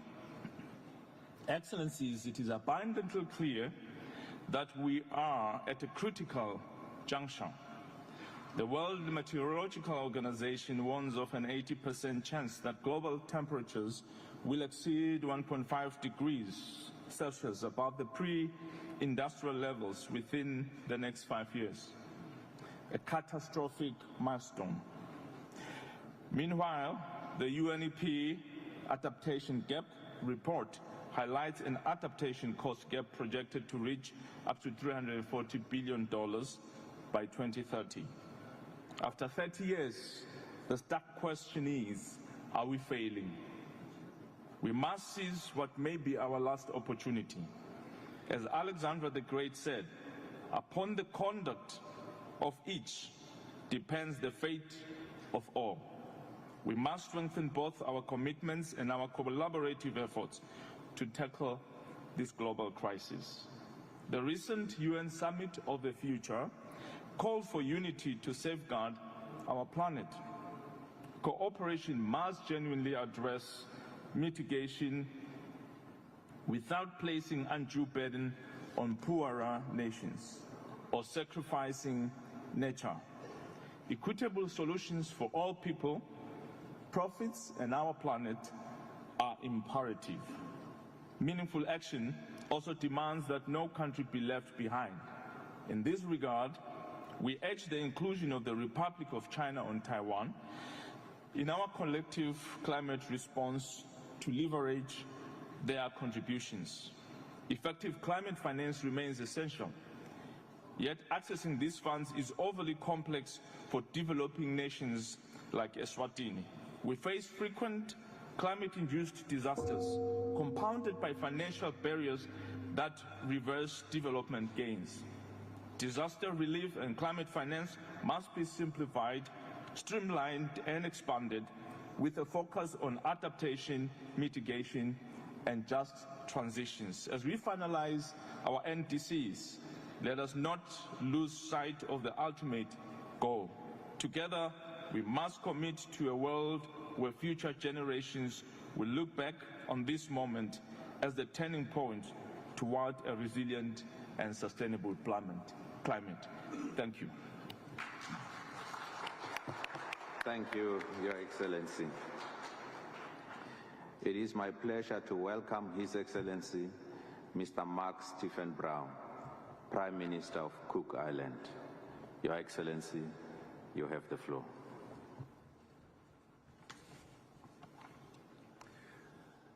To the Honourable President of the Conference, Excellencies, distinguished delegates, Kia ora.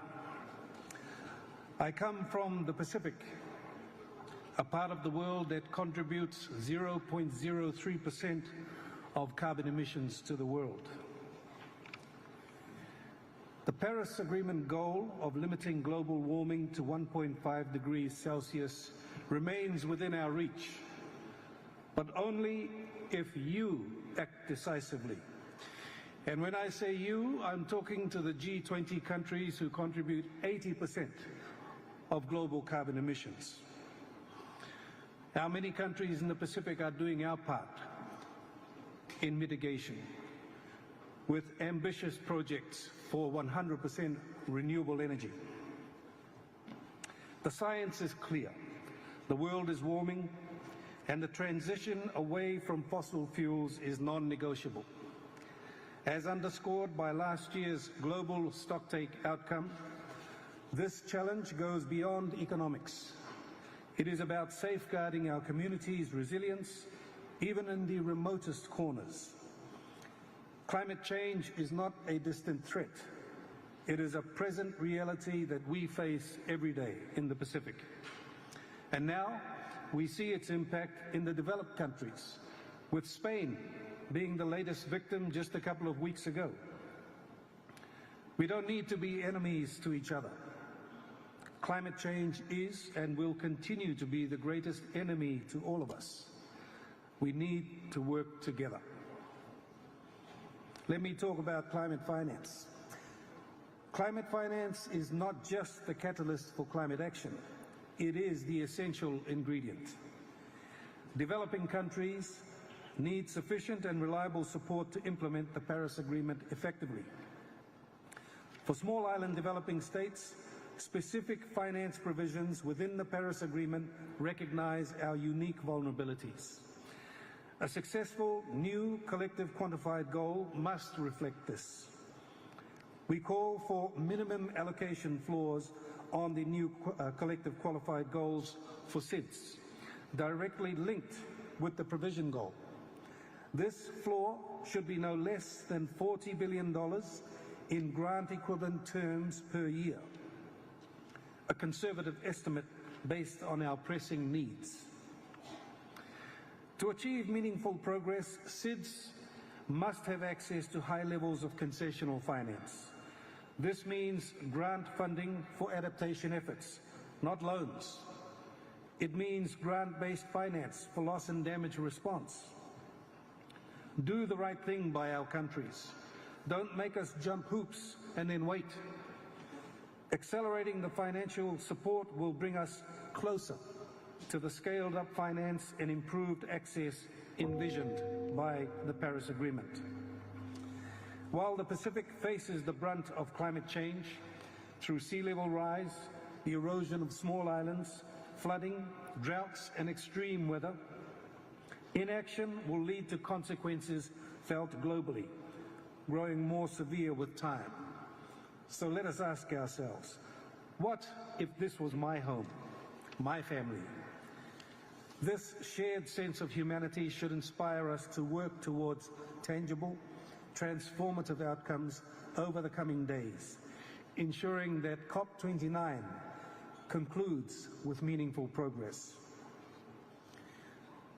These appeals have been voiced countless times, including by myself at previous COPs. Yet, here we are again, frustrated by inaction, unheard, and facing resistance to the necessary scale-up of climate finance. For the sake of those most vulnerable, we must set a path forward that aligns with the urgent realities we face. My country is ready, again, to play its part. The question remains, are we ready to act decisively and collaboratively for future generations? I thank you. Thank you, Your Excellency.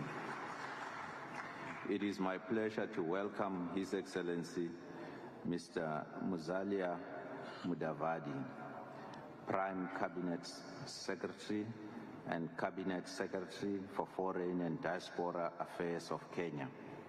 Your Excellency, you have the floor. Thank you, Chair.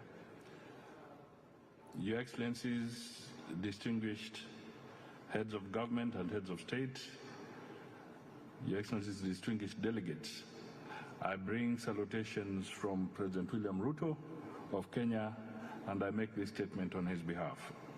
I congratulate you, Mr. President, on your election as the President of COP29 and commend the people and government of Azerbaijan for hosting this historic meeting. Similarly, I congratulate the leadership of the United Arab Emirates for the historic milestones and achievements made at COP28. The COP presidency has called on us to act in solidarity for a green world and to drive actions on finance, energy, agriculture, cities, and human development, climate peace and climate peace nexus. I believe these bold areas hold a great promise in consolidating the gains already made as we escalate the fight against climate change, whose impacts are widespread. In Kenya, the impacts of climate change are an everyday reality. Currently, we are experiencing unusually warmer days, yet only 5 months ago, we experienced horrible floods that led to the deaths of 267 and displaced 281,000 people.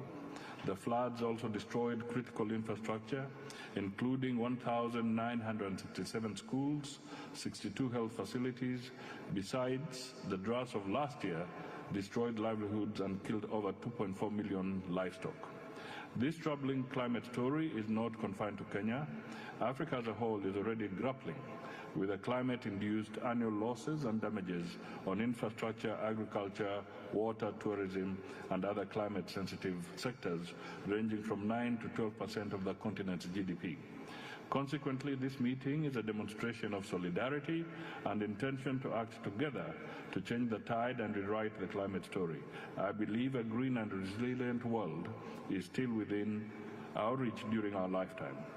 This finance COP can make it happen by agreeing to scale up the climate finance based on a new collective quantified goal, quantum for not less than $1.3 trillion annually from 2025. This is key to meet the adaptation and loss damage needs of developing countries. The COP should also agree on quantum of not less than $5.8 trillion for the implementation of NDCs by 2030. Further, we must agree to deliver this vital financing both in quality and urgency, as well as with transparency and ease of access. This is crucial in accelerating implementation of the national adaptation plans. We equally need to agree on a global goal on adaptation as we significantly increase ambition for the NDCs to limit a global temperature rise to 1.5 degrees Celsius above pre-industrial levels. The COP should agree on the investment measures to triple installed renewable energy capacity by 2030. Enhanced cooperation on carbon markets under Article 6 of the Paris Agreement has a huge untapped potential to unlock the much-needed public and private capital.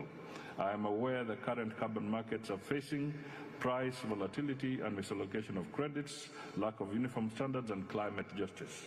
The COP must therefore address these issues and others in a conclusive manner and operationalize Article 6 through renewable bilateral agreements and centralized multilateral marketplace.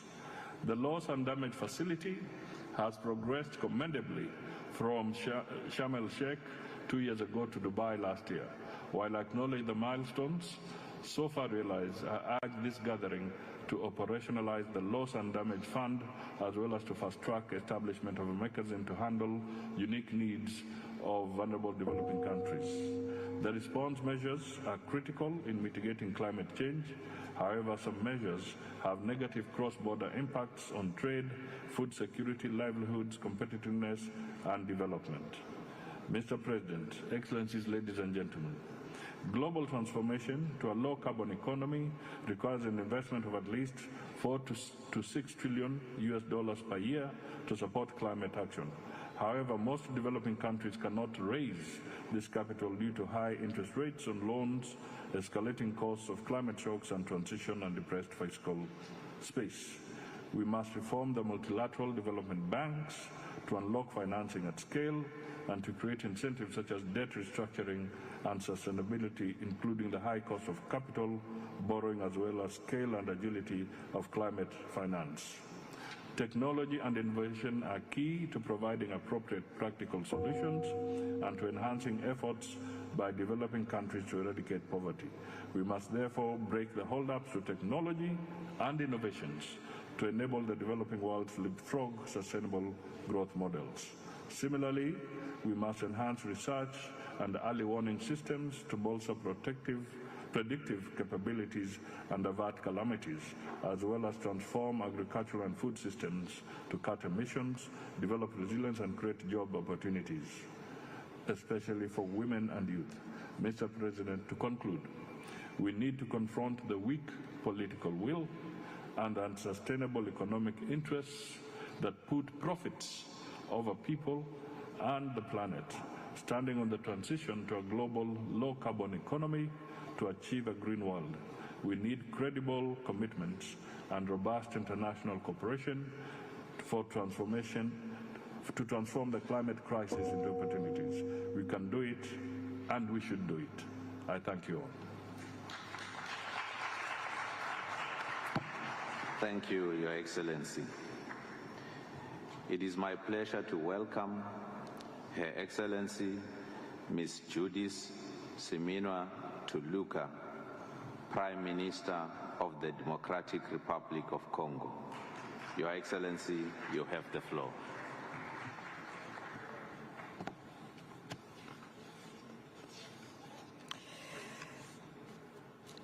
Monsieur le Président de la République d'Azerbaïdjan, Mesdames et Messieurs les chefs d'État et de gouvernement, Monsieur le Secrétaire général de l'Organisation des Nations Unies, Monsieur le Secrétaire exécutif de la Convention cadre des Nations Unies sur les changements climatiques, Monsieur le Président de la COP29, Mesdames et Messieurs, nous sommes réunis ici à Bakou, à la COP29, à un moment où notre planète fait face à une urgence climatique sans précédent. Nous constatons tous que le changement climatique s'accélère, compromettant nos projections et notre capacité d'adaptation.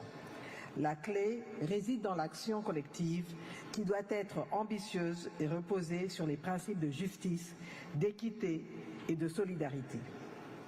Mon pays, la République démocratique du Congo, premier poumon du monde, a le profil de pays solution. En effet, avec ses vastes étendues de forêts qui régulent le climat mondial, sa riche biodiversité, ses réserves en eau douce, ses gigantesques zones de tourbières, ses immenses terres arables, sans oublier ses nombreux minerais critiques incontournables pour le développement des technologies de pointe à l'ère de la transition énergétique, la République démocratique du Congo est véritablement au cœur des enjeux climatiques. Cependant, elle reste extrêmement vulnérable aux effets néfastes du changement climatique. Pour ce faire, l'ensemble des pays qui luttent contre le réchauffement climatique doit s'engager à nos côtés pour atteindre cet objectif commun, préserver l'humanité car l'heure est grave. Chaque pays doit jouer sa partition. Par ailleurs, il faut aborder en toute transparence et sans embâche la question de la finance climatique qui doit répondre aux enjeux avec plus d'ambition, plus d'engagement et surtout plus d'équité. Face à la crise climatique, notre gouvernement a élaboré un plan national d'adaptation qui doit bénéficier des financements importants afin de répondre à nos besoins. Il est urgent d'assouplir les modalités d'accès et d'accélérer l'opérationnalisation du fonds de réponse aux pertes et préjudices. Permettez-moi d'attirer votre attention sur le fait que la biodiversité à l'est de mon pays est en danger à cause de la guerre barbare nous imposée par le Rwanda. Ce qui nous contraint à orienter une partie importante de notre budget à l'effort de guerre et à la préservation de nos aires protégées, plutôt que d'investir dans la résilience climatique. Dès lors, j'invite à la prise de conscience collective concernant cette situation dramatique et singulière. La République démocratique du Congo s'engage aux côtés de la communauté internationale pour identifier ensemble des projets stratégiques et mettre en œuvre des partenariats durables gagnant-gagnant au bénéfice de nos communautés locales et de notre planète. Dans cette dynamique, nous avons mis en place l'autorité de régulation du marché carbone et comptons nous y appuyer pour tirer parti de la mise en œuvre de l'article 6 de l'accord de Paris. Mesdames et messieurs, je ne peux clore mon propos sans adresser mes sincères remerciements à la République d'Azerbaïdjan et à son président de nous avoir fait l'immense honneur de nous accueillir chaleureusement. Je souhaite également réitérer mon appel à la mobilisation de toutes les parties prenantes afin d'atteindre les engagements que nous avons pris lors de la conférence de Paris en 2015. À cet égard, je me joins aux autres pays du groupe Afrique pour demander que le nouvel objectif collectif quantifié du financement climatique qui doit être adopté ici à Bakou soit établi entre 1100 et 1300 milliards de dollars par an. Je reste profondément convaincu qu'avec la mobilisation de tous, animés d'une volonté commune de préserver notre planète, ces assises permettront d'atteindre nos objectifs partagés. L'année prochaine à Belém, nous devons pouvoir annoncer des avancées significatives et des réalisations concrètes dans le cadre des engagements environnementaux auxquels nous avons librement souscrit. Je vous remercie. Thank you, Your Excellency. We will now suspend the statements for 15 minutes. Kindly keep your seats. We will resume shortly. Thank you.